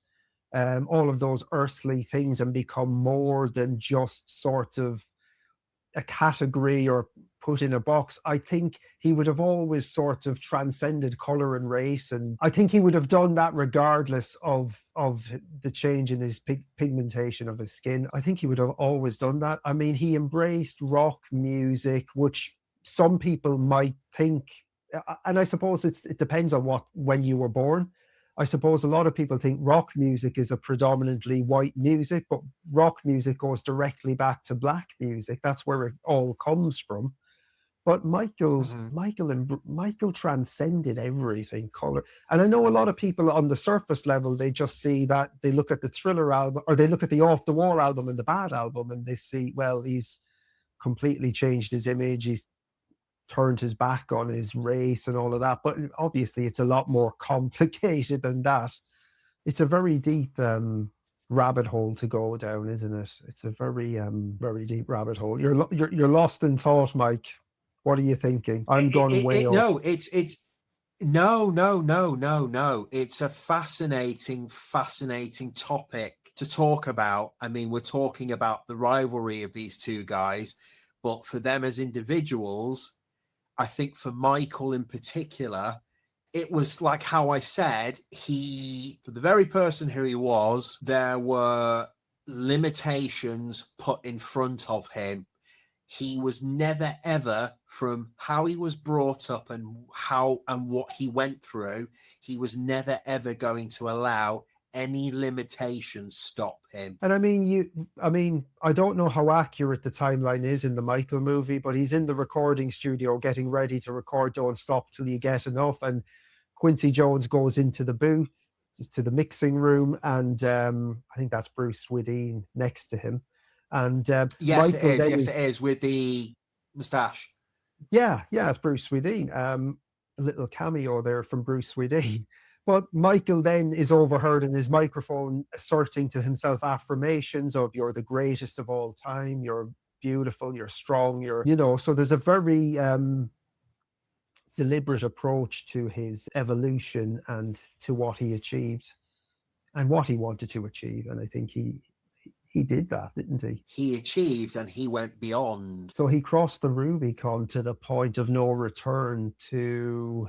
Absolutely, in every single way you can look at it. Did he go too far? Did he go too far beyond people's expectations? Did he go too far beyond his own expectations? Did he... I mean, I don't even quite know what I mean when I ask that question, but I suppose I just mean that's a great question, what you've just said. Did he go too far? Did he go too far with his artistry? Did he go too far with how he looked? Did he go too far with the decisions that he made in his life? It's an incredible question, what you've just asked. And I'm curious as to people on here. I'm curious what their opinion is on what we've spoken about in terms of obviously the rivalry between Michael Jackson and Prince, but the particular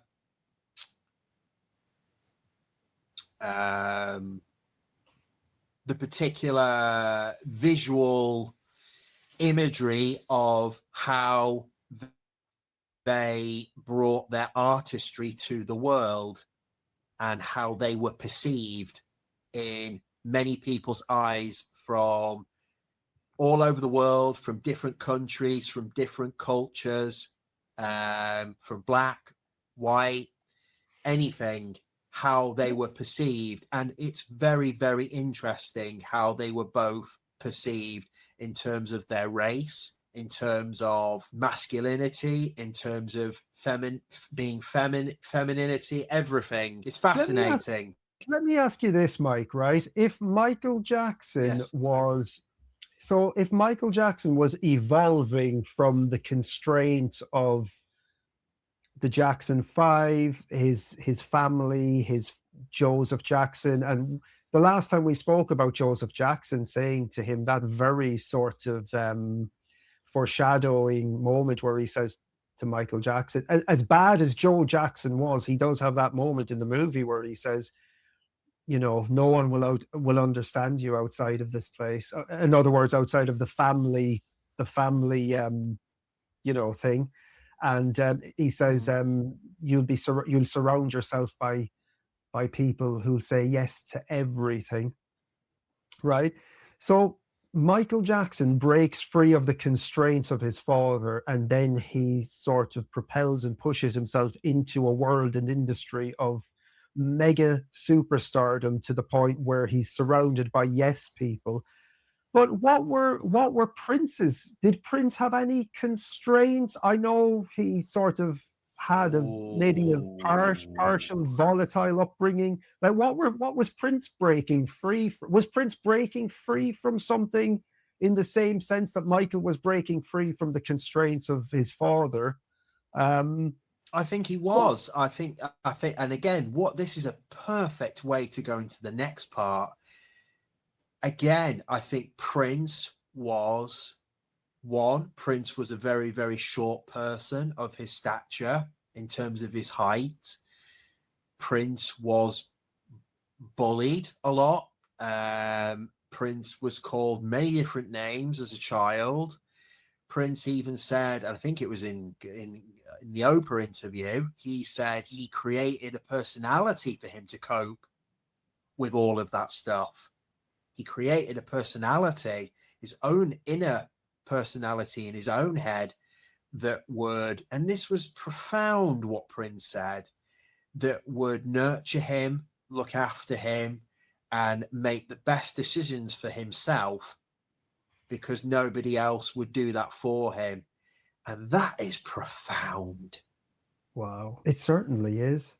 Because I often wonder, so all of those hours, that inner person, that would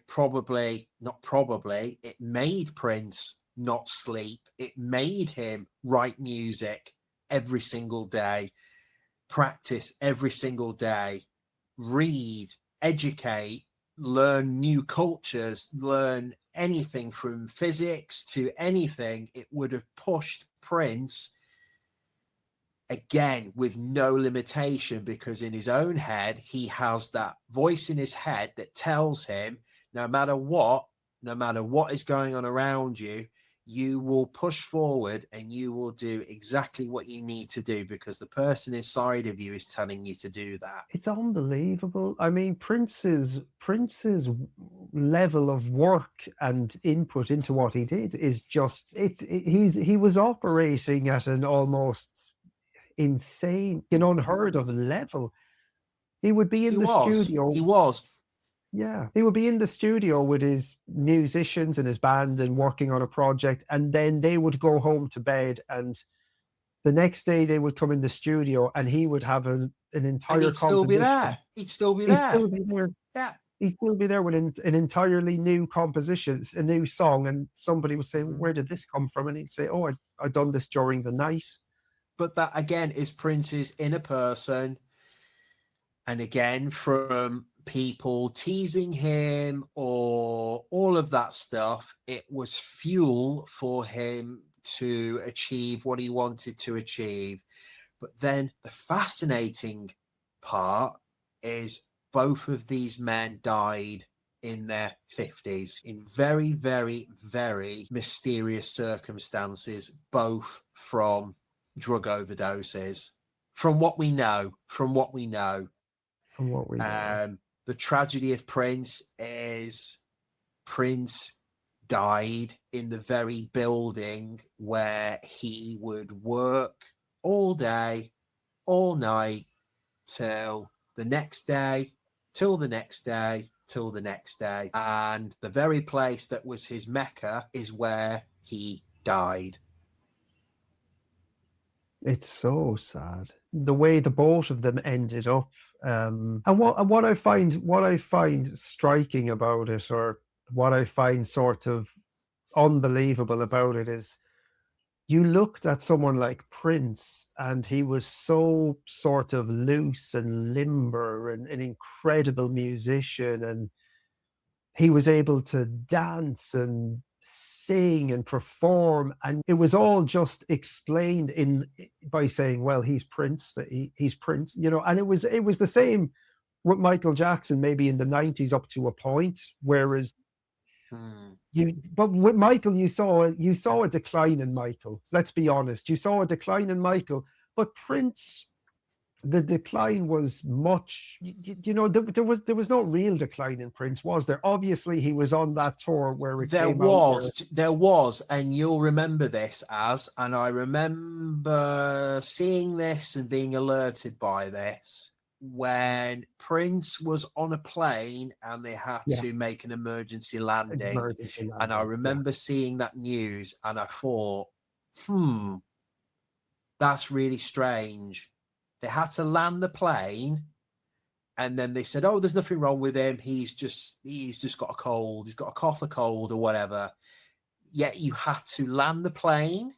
Yeah. There was something so that was very, very, there was something so unsettling about it at the time. And I actually remember where I was and where I was living at the time when that news came through that they had to land.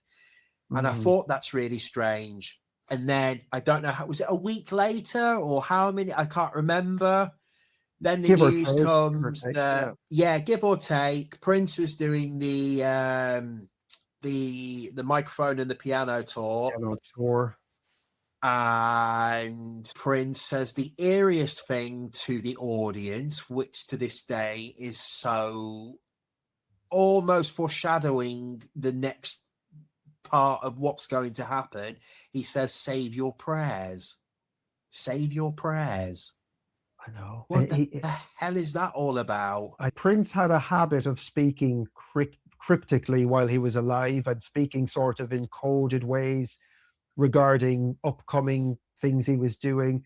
But that when he said that, save your tears, save your tears. There's something so eerie about that.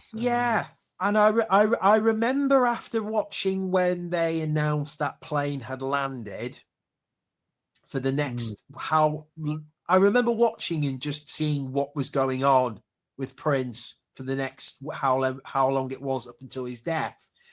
But it was really eerie. There were signs of him being very ill. There were signs of him on his bike. People had taken pictures of him on his bike, riding round Paisley Park on his own. And then obviously that last footage of him where somebody's come out to see him. Obviously he's called somebody because whether he's having drug withdrawals or what, they're taking him to a pharmacist or whatever the hell's going on, and they're trying to sort him out.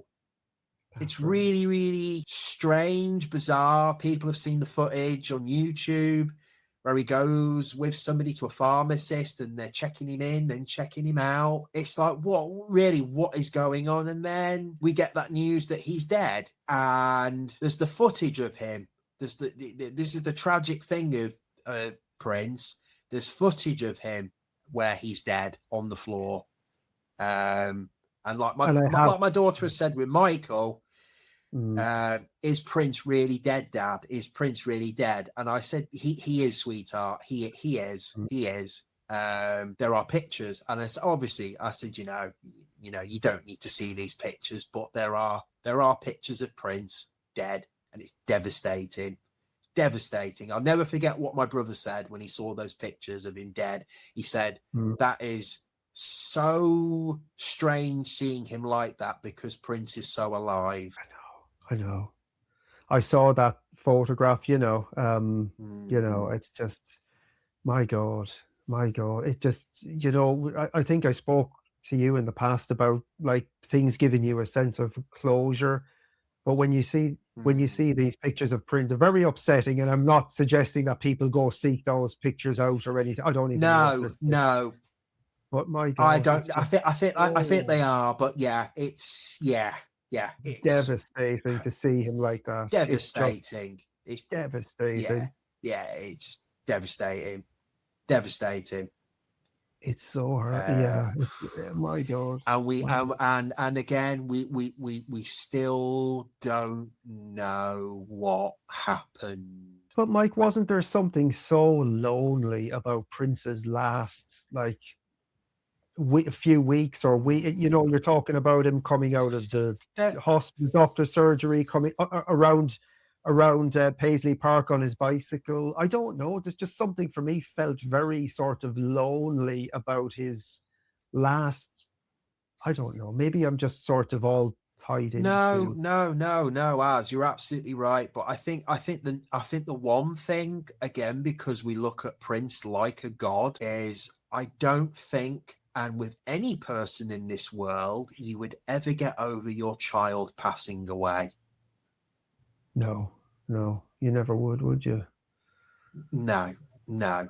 And I think that would never have left him. So a part of I don't Prince think would it have, ever would have left him. no. And Prince had been married how many times? Was it twice? Was one of them secretly? I mean, I know he was married to Yeah, his Maite. He was dancer, married to Maite, and then Maite. Then he was That's married right. to Yeah, Manuela yeah, Testolini. She was yeah. Canadian, but That's right. Prince losing a child, Prince obviously going through 2 divorces, and again, whether it was obviously he wasn't able to have children. I mean, I don't know, mate. I don't think that ever would have left him.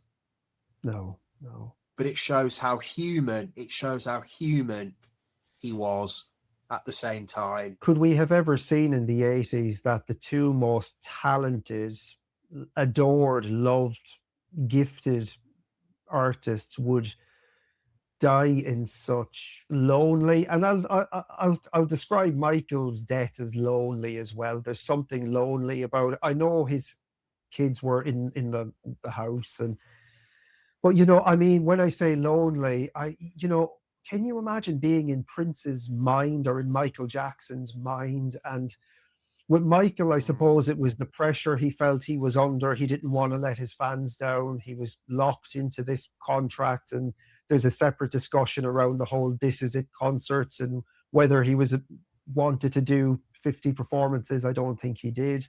Um, Prince must have been very lonely as well when you consider 2 failed marriages. Michael had 2 failed marriages, but Prince, the death of the child, you And don't get remember over that. and remember the recording that we heard when Conrad Murray recorded him in his state. Jesus Christ, that was eye opening. You know what I will And say about that? I've listened to the full version of it as well, not just the version that they let the public hear on the news. I've heard the full version of that, and it is devastating. Devastating, isn't it? It's devastating. I mean, the one thing I will say about that recording of Michael Jackson, which is really upsetting to hear that as well, is that if anybody ever doubted Michael Jackson's humanity or who he was as a person, and if you hear Michael under the influence and still elements of his personality coming through, he only ever wanted to bring happiness and joy to people. And Yeah, there's even a sense of it in what he's saying, although he's highly, highly under the influence of medications. It's tragic though. It's so, to see those pictures of Prince and to hear that recording of Michael Jackson, you would have never imagined it in the 80s or early 90s. no, How no, it would go for both of them. But then no. And I I always suppose, remember asking my mum. I always asked my mum, "Did you ever think Michael would have turned out the way he was, and Prince turned out the way he was?" And my mum said it was just so fascinating. No one ever thought Michael Jackson would turn out how he did, and Prince was considered to be fearful, scary, in your face, edgy. Turns out he was pretty, dare I say, he was pretty normal, whereas people thought Michael was pretty normal, and yet they didn't know everything that was really going on with him. I'm not saying neither of them are not no, normal, but the no. circumstances that they were in. The flip side was, did people see Michael Jackson as a child and think he would turn out the way he did at the end of his life? And my mum said, absolutely not. So is that what happens when you pass the Rubicon? Is that kind of I ends? Does think it? so. I You know. think so, mate. I think that's a great question, what you've just said. And Mm. the same goes for Prince as well, in a different way. Are you willing, and this is for any person in this world, are you willing to lay it all on the line because of circumstances that you're in, are you willing to put everything on the line in order to get out of that situation that you are in? It's fascinating. Is it worth the price, Mike, to be Michael Jackson or to be Prince? Is it worth, like they lived very short lives, but the lives that they lived were, people say they lived 10 lives or, a dozen lifetimes in terms of what they sort of packed into their life. Did they live so many lives? I mean, for me, like looking at Michael going back to the J5, he spent most of his life in a studio, wanting to go and play with other children, and then he evolves into the megastar, and had the trappings of who he was and that fame. And then Prince, by virtue, by choice, just sort of lived and breathed for the studio and for the stage and for crafting music. We've gone so deep. I'm sort of losing my. No, you just asked me. You just asked me a great question. And again, to everybody who's watching this, obviously write in what you think. You said, was it worth it? I think, again, from their point of view, I think that was their only way out. That was their only. You've got to look at it like this. They didn't come from money. They didn't come from wealth. They came from poor backgrounds. They came from poor black backgrounds in America. This was their only way out. If they wanted to further themselves in life to their own environment from where they were at that time, that was their only way out. So what was their only way out? Was their career the only way out, or was their ultimate demise the only way out? That's two different questions. Well, getting back to, if you remember the last time we spoke, I very momentarily touched on Bob Dylan taking a dive off his motorbike to get out of it. Get out of it. You did on LSD. That really tickled you. That really tickled you. And people were. That's really tickled you. Well, it really did, because I thought, did he really go to those lengths to get out of doing that tour? And he did, and he was fine, and he was dandy. People said he was on death's door, and he was not home. He was at home having popcorn and jelly. But I wonder, and I'm not saying anything was premeditated by Prince or by Michael Jackson, but I'm just wondering if they took the ultimate dive off the motorbike as a way out of their lives at that point. I mean, and I don't mean to be sort of, I don't mean that like... I'm not being pessimistic or cynical no, you're not. No, you're not. I totally get what you mean. I mean, when you really think about it, okay, they died incredibly young, but where else could Michael Jackson or Prince have gone in terms of what they achieved? Was there any more they could have achieved? They could have had endless years ahead of them creating albums and tours. But at what point does your soul kind of just want a way out? I mean, okay, you can look at all of the positives of Prince and Michael and in these incredible careers, but it must have been so lonely on the inside being any of them. What else could they have done with their lives? Could they ever have retired? Could they ever have lived sort of fulfilling, happy, retired lives? Or could they? I don't know. I think I'm gone down in my mind. I think I'm gone down too far, some sort of weird. No, not at all. Not at all. As I think, again, they were presented with the lives that they had when they were born, but then they were presented with a choice of, do you want to keep this life or do you want to go further and further and further? And they both chose that second one. But you're asking, did it bring them happiness? I think at one point, this is the difficult question. Yeah. Is one ultimately happy? There's two ways of looking at it. And I think we spoke about this on the last podcast. There is being satisfied and there's being happy, which are two different things. If That's You are interesting. satisfied with your life and where you are now at this point. That is you being satisfied and happy. If you're not those two things, then you are going to push through the ceiling and you're not going to stop. And it can be in many different ways. But there's a thing in life where you have children or you get married.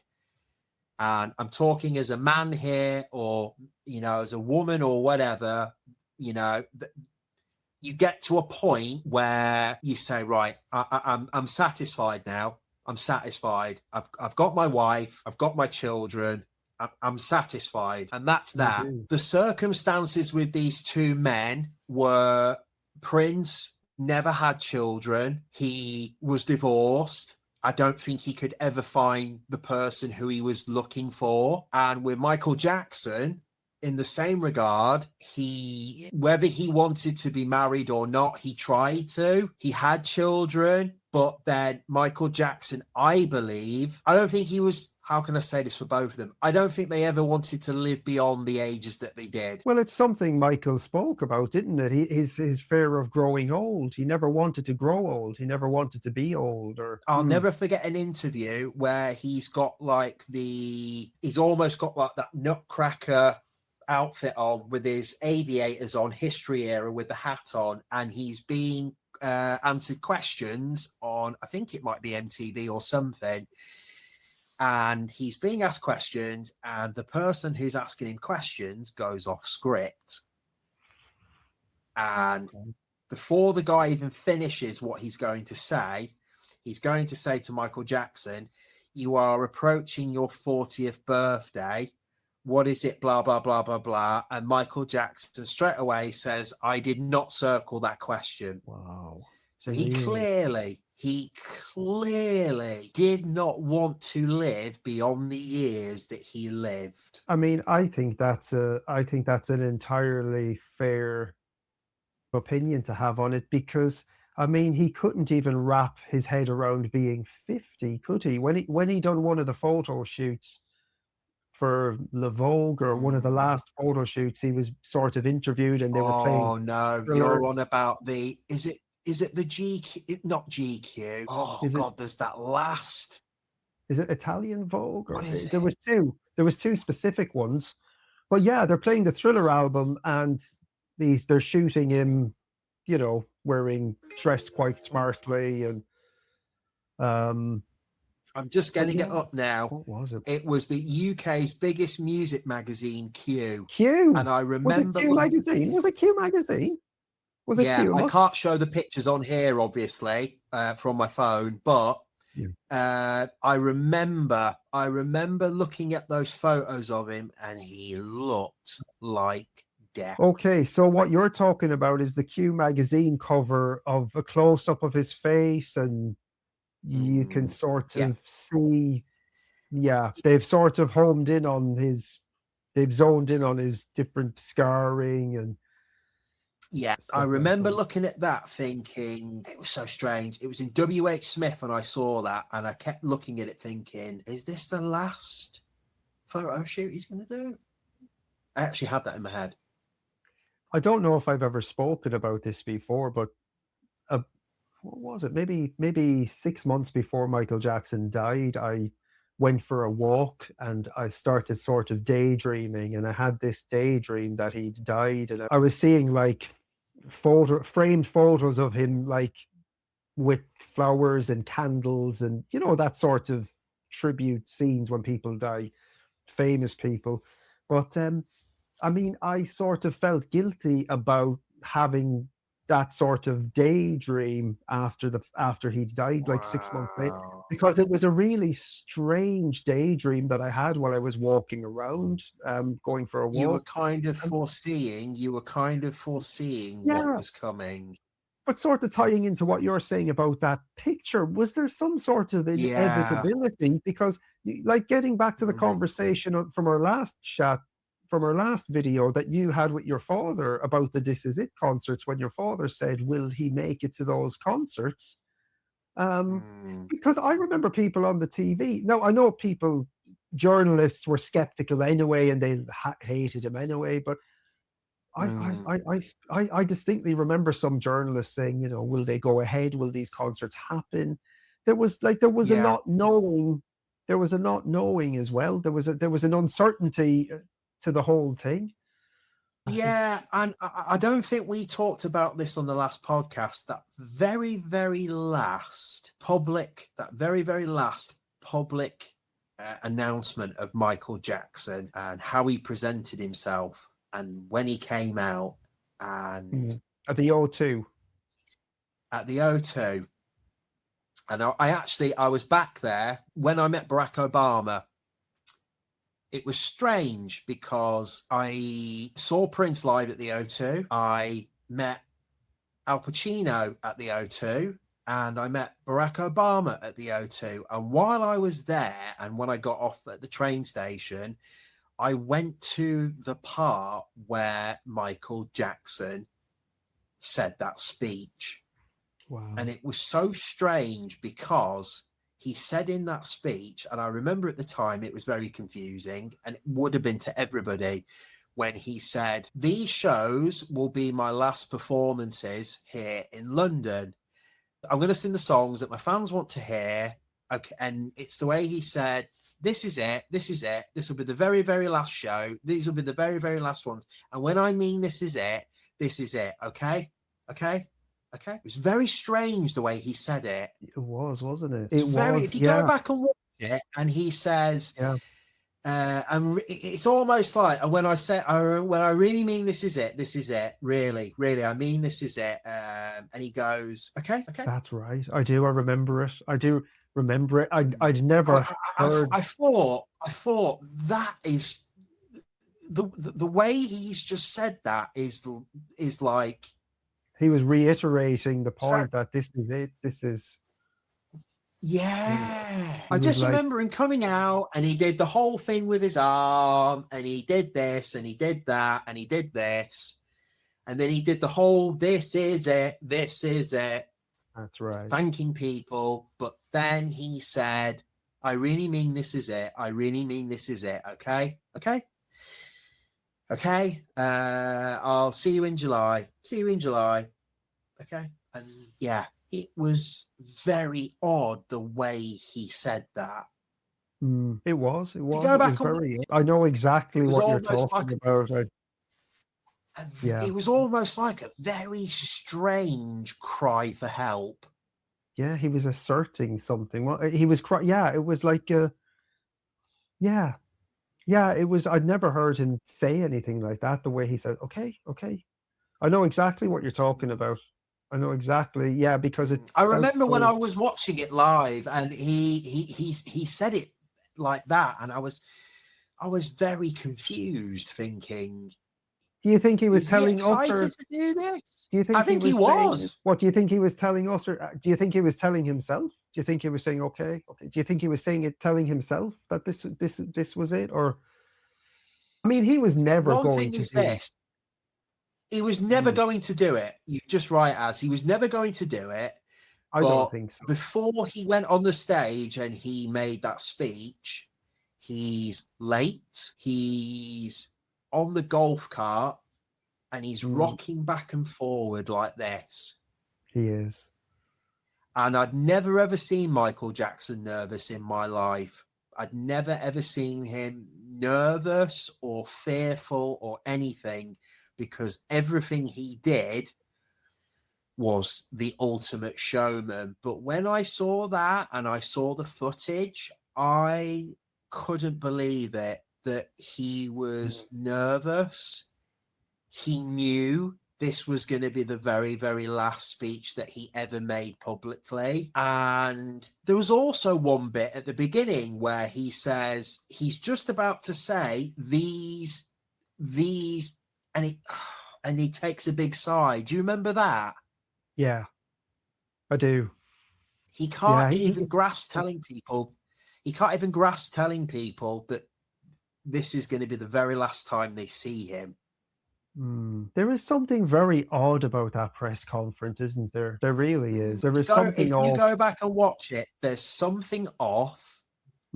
And even in the This Is It film, and people remember this, the very, very last time he's on the stage and Kenny Ortega says, fade out, fade out. And Michael Jackson's face is like this. Yeah. There's something to that. It's deep. This conversation has gone deep today. This conversation has gone. I knew it would be deep because we were going to try and tackle everybody, the careers of the two most polarizing entertainers in history. And when I say that, two African Americans, they are the most polarizing figures because people still don't know what happened with both of them at the end of their demise. We've been told, obviously, how they died, but I think there's still way more to it. And yeah, even with Prince, I can't understand what went wrong, why that happened. But again, had Prince had enough? Had he had enough? Was there nothing more he could do? He knew he was getting older. He knew he was getting weaker. He apparently had hip surgeries and it was getting to him. His fingers, his whatever, whether he had arthritis, whether he had certain ailments or whatever, could he still play the way he wanted to? Could he still be awake all night how he was? Or was he completely dependent on drugs to keep him going? And was it getting to the point where he couldn't do it anymore? All these questions. And well, if he can't be Prince, then what can he do with himself? And that's it, isn't it? They'd reached such a sort of stature in their, they'd transcended sort of music and culture to the point where, I mean, how could they be anyone else other than who they were? I mean, was there ever... And that's what I said to my daughter as well. There are pictures of Prince passed away, but there are no pictures of Michael Jackson passed away. There's one picture supposedly of Michael Jackson on the hospital bed, but official celebrity death pictures, there are real pictures of people who've passed away, and obviously Prince is one of them. There was never one of Michael Jackson. Yeah, there wasn't, was there? There wasn't. And I know where you could go with that conversation as well. I know where you could go with that discussion. That's the thing, isn't it? I mean, when I saw those images of Prince, I knew Prince wasn't here anymore, you know. And as you say, there is that one of Michael on the hospital bed. But it's not very clear. It's not very clear. And it kind of, it doesn't present to me that this is officially him. Whereas with Prince, you know it's him. You know it's him in the picture. I guess it's a mystery. But I'm sorry, that last press conference of Michael Jackson is ringing in my head. Yeah, it is. So there is something off about it, I think. I think there is something off about it. Because he's kind of presenting to the public that he's performing, but he isn't performing, and this is the last time you're going to see him. Yeah. So there's questions as of now, unanswered questions need answering. So yeah, look, I guess we got to pull ourselves out of this well we're after falling down into. And you know what, right? I think we need to have a part 2 to this conversation, because I think for me personally, I've loved having this conversation today, but it went in a slightly different direction than I anticipated. Because I turned into Peter Gabriel all the way through the interview. Well, I mean, even from the outset, even from the beginning, even before this whole thing just sort of gone a really sort of down a strange road. But what we'll do is, look, we've got to have a part 2 to this conversation at some point, because I feel like if we go any further down this rabbit hole, we'll sort of never pull ourselves out of it. And I think there's a lot of things. I think there's a lot of things left unsaid, and you know, there's other comparisons we need to get into and stuff as well. I think so. Yeah, I think there's other stuff we need to get into, but I think we'll leave it for now for today, because it's very hard to start to come back from where we are to other stuff that by virtue of where we've gone with this conversation. We don't want other stuff to sound sort of trivial or sort of just No, passive. no. I think you're right. I think we You do need to know, come back to this. so this is a what will we call this conversation? This is a Prince v Michael Jackson part one, and I think we'll come back and have a part two, because I don't think you can take it to their passing away and then just the finality of it all and the unanswered questions, especially around Michael Jackson and that whole other side of things. We'll leave it there for today, I think. We'll leave it there for now. Yeah, because I don't know about you, but we've gone so deep today that it's taken me off to a place in my mind where I'm sort of, Well, you're you questioning things now. yeah, probably am. And I'm It's going to just- leave you with one thing before we go. And I think people will probably know what I'm going to ask you now as who is Dave? Well, the thing about Dave is, like, you watch that Dave footage, and I've played that Dave footage, or I've sent it to my older brother, and my older brother is having questions about the whole thing, because you can tie it into not having closure for Michael and then something like Dave, because I'd never in my life seen Dave until Michael passed. And that interview, was it with Larry King? Was it that Larry King interview with Dave? And Yeah. I had no idea who he was, and anybody who's seen that, we know. had anybody ever heard of him prior to Michael's passing? Dave? I certainly never heard of him in my life. No. But what I will say is that supposedly, I think his real name is David. Is it David Rothenberg? I think so. But anybody who's seen that footage has said it's Michael Jackson. Well, I mean, it gets back to what you said earlier about Michael in Disney World with Lisa Marie wearing, mustache, and or Michael in Ghosts when he's dressed up as the mayor of the town, and I think he had fun around the movie set. Oh, didn't he go around the film studio as the mayor and nobody knew at all that he was Michael Jackson? Yeah. And I think he had fun with that. And dare say it, there's a great guy called Red Jackson who does a lot of stuff. He interviews a lot of the people who work with Michael Jackson. And he interviewed the magician. I think I brought this up on the last podcast. And the magician, who's worked with Michael Jackson for many, many years, says there's a lot of things I can't talk about on here because I've signed NDAs.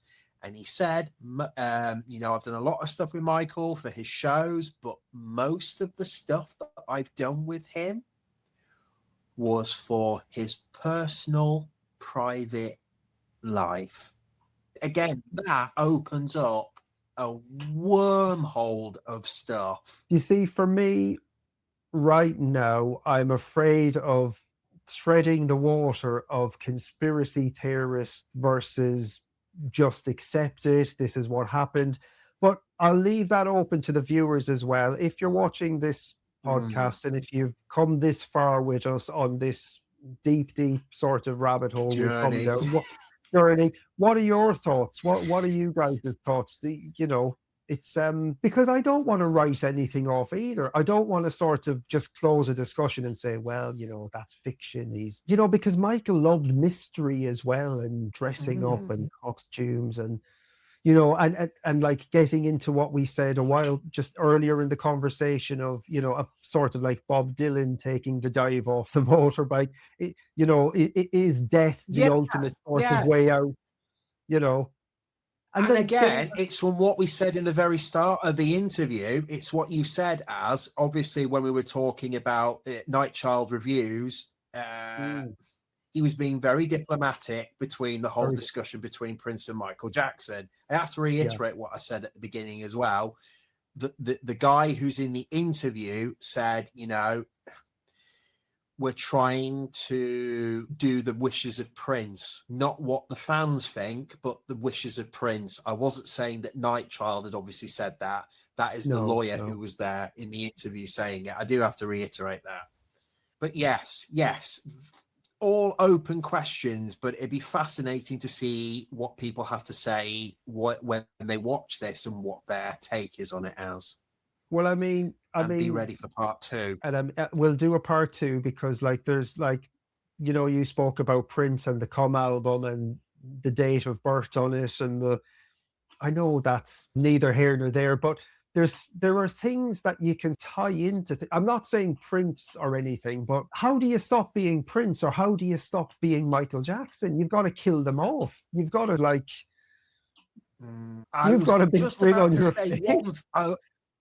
I was just about to say one thing on here, and I won't say who it is. One of my very, very close best friends from childhood has worked with someone who is very, very, very, very, very famous.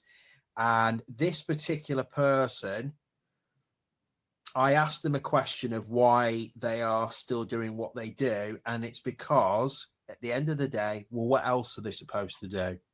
Yeah. How can they be or do? And as you just said, this person that you're talking about, very, very famous. I mean, I even sort of strip it back to a person who's been in a soap opera. And everybody knows who this person is. So they're so famous. When you say famous, internationally famous in America. you're really trying to reel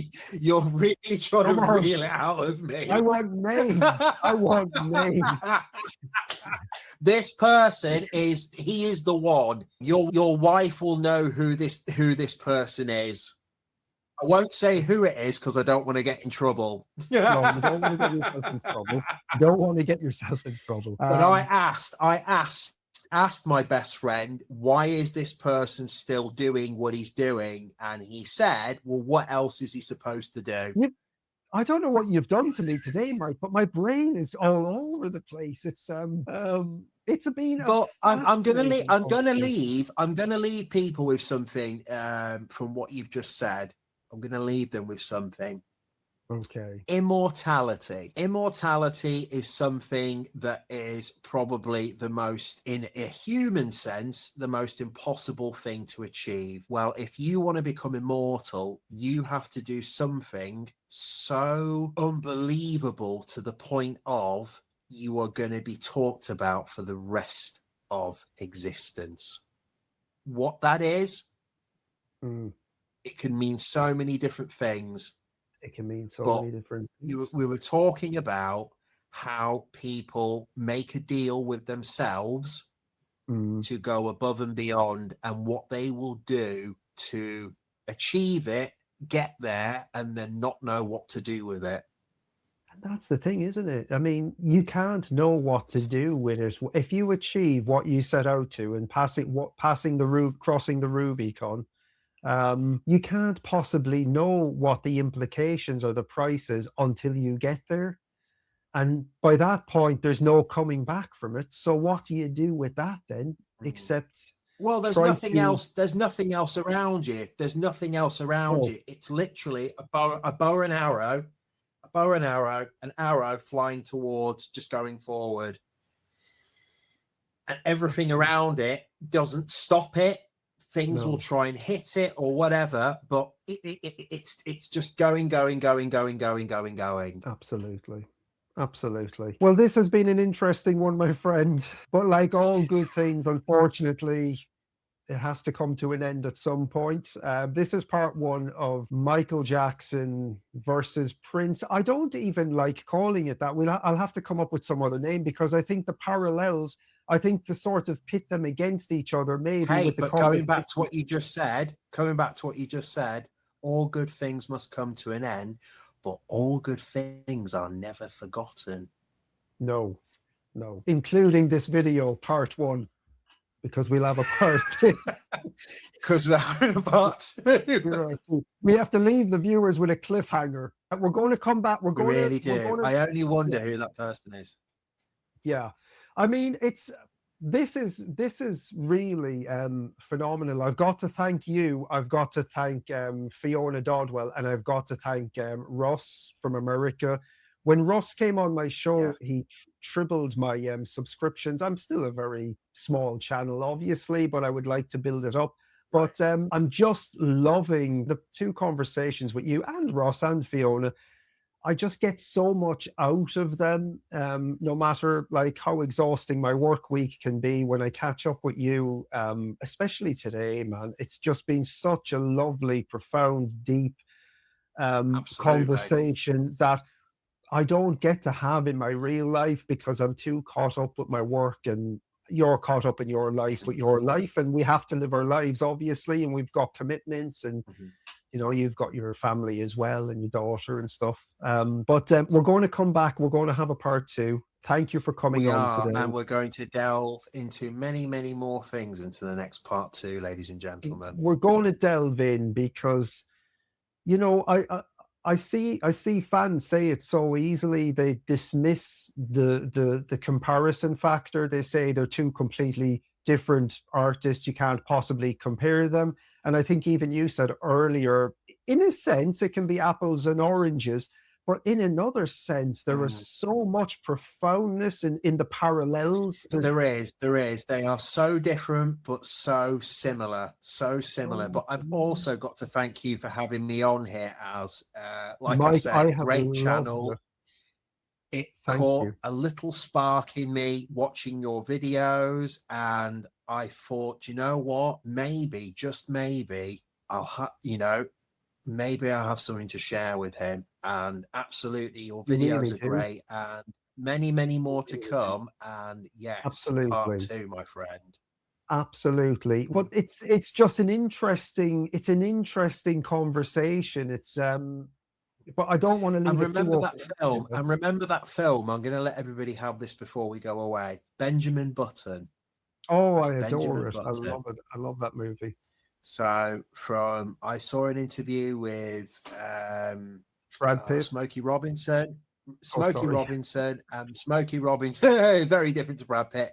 Smokey Sorry. Robinson said Michael Jackson was a man when he was a child, but then when he was a man, he was a child. Funnily enough, when I watched Benjamin Button with my wife, that's a sort of a conversation that we had when we watched it as well. That it's almost sort of like Michael Jackson, born as a man and then sort of regressing as he As a child. grows, yeah, sort of living his life backwards, almost moonwalking back through his life. I don't know what I mean by that.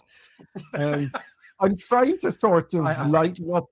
I'm trying to sort of lighten things course. up just because we've gone so deep, and We've gone through rabbit holes today. yeah, and I apologize to the viewers if it's been a little bit stop-start, but it's been a beautiful conversation. It's been deep, and it's And been I totally promise the okay. next part two, I will not be Peter Gabriel on this video. No, I hope you've gotten so much out of it. Thank you for being here, my friend. I really, It's really been a enjoyed the wonderful conversation. conversation, and I can't wait for part two, as. Okay, so look, we'll leave it there. We'll say goodbye to the viewers. We'll talk off air, and we look forward to this We will see conversation. you next time. Part two. Yeah, we'll see you next time. I've put your details up below. I better Great, thank just you. wish everybody a thank you for being here. And so thank you, everyone. And I'm going to end recording now. We'll catch you guys on the other side. And thank you for watching. Peace out. Thank you, everybody.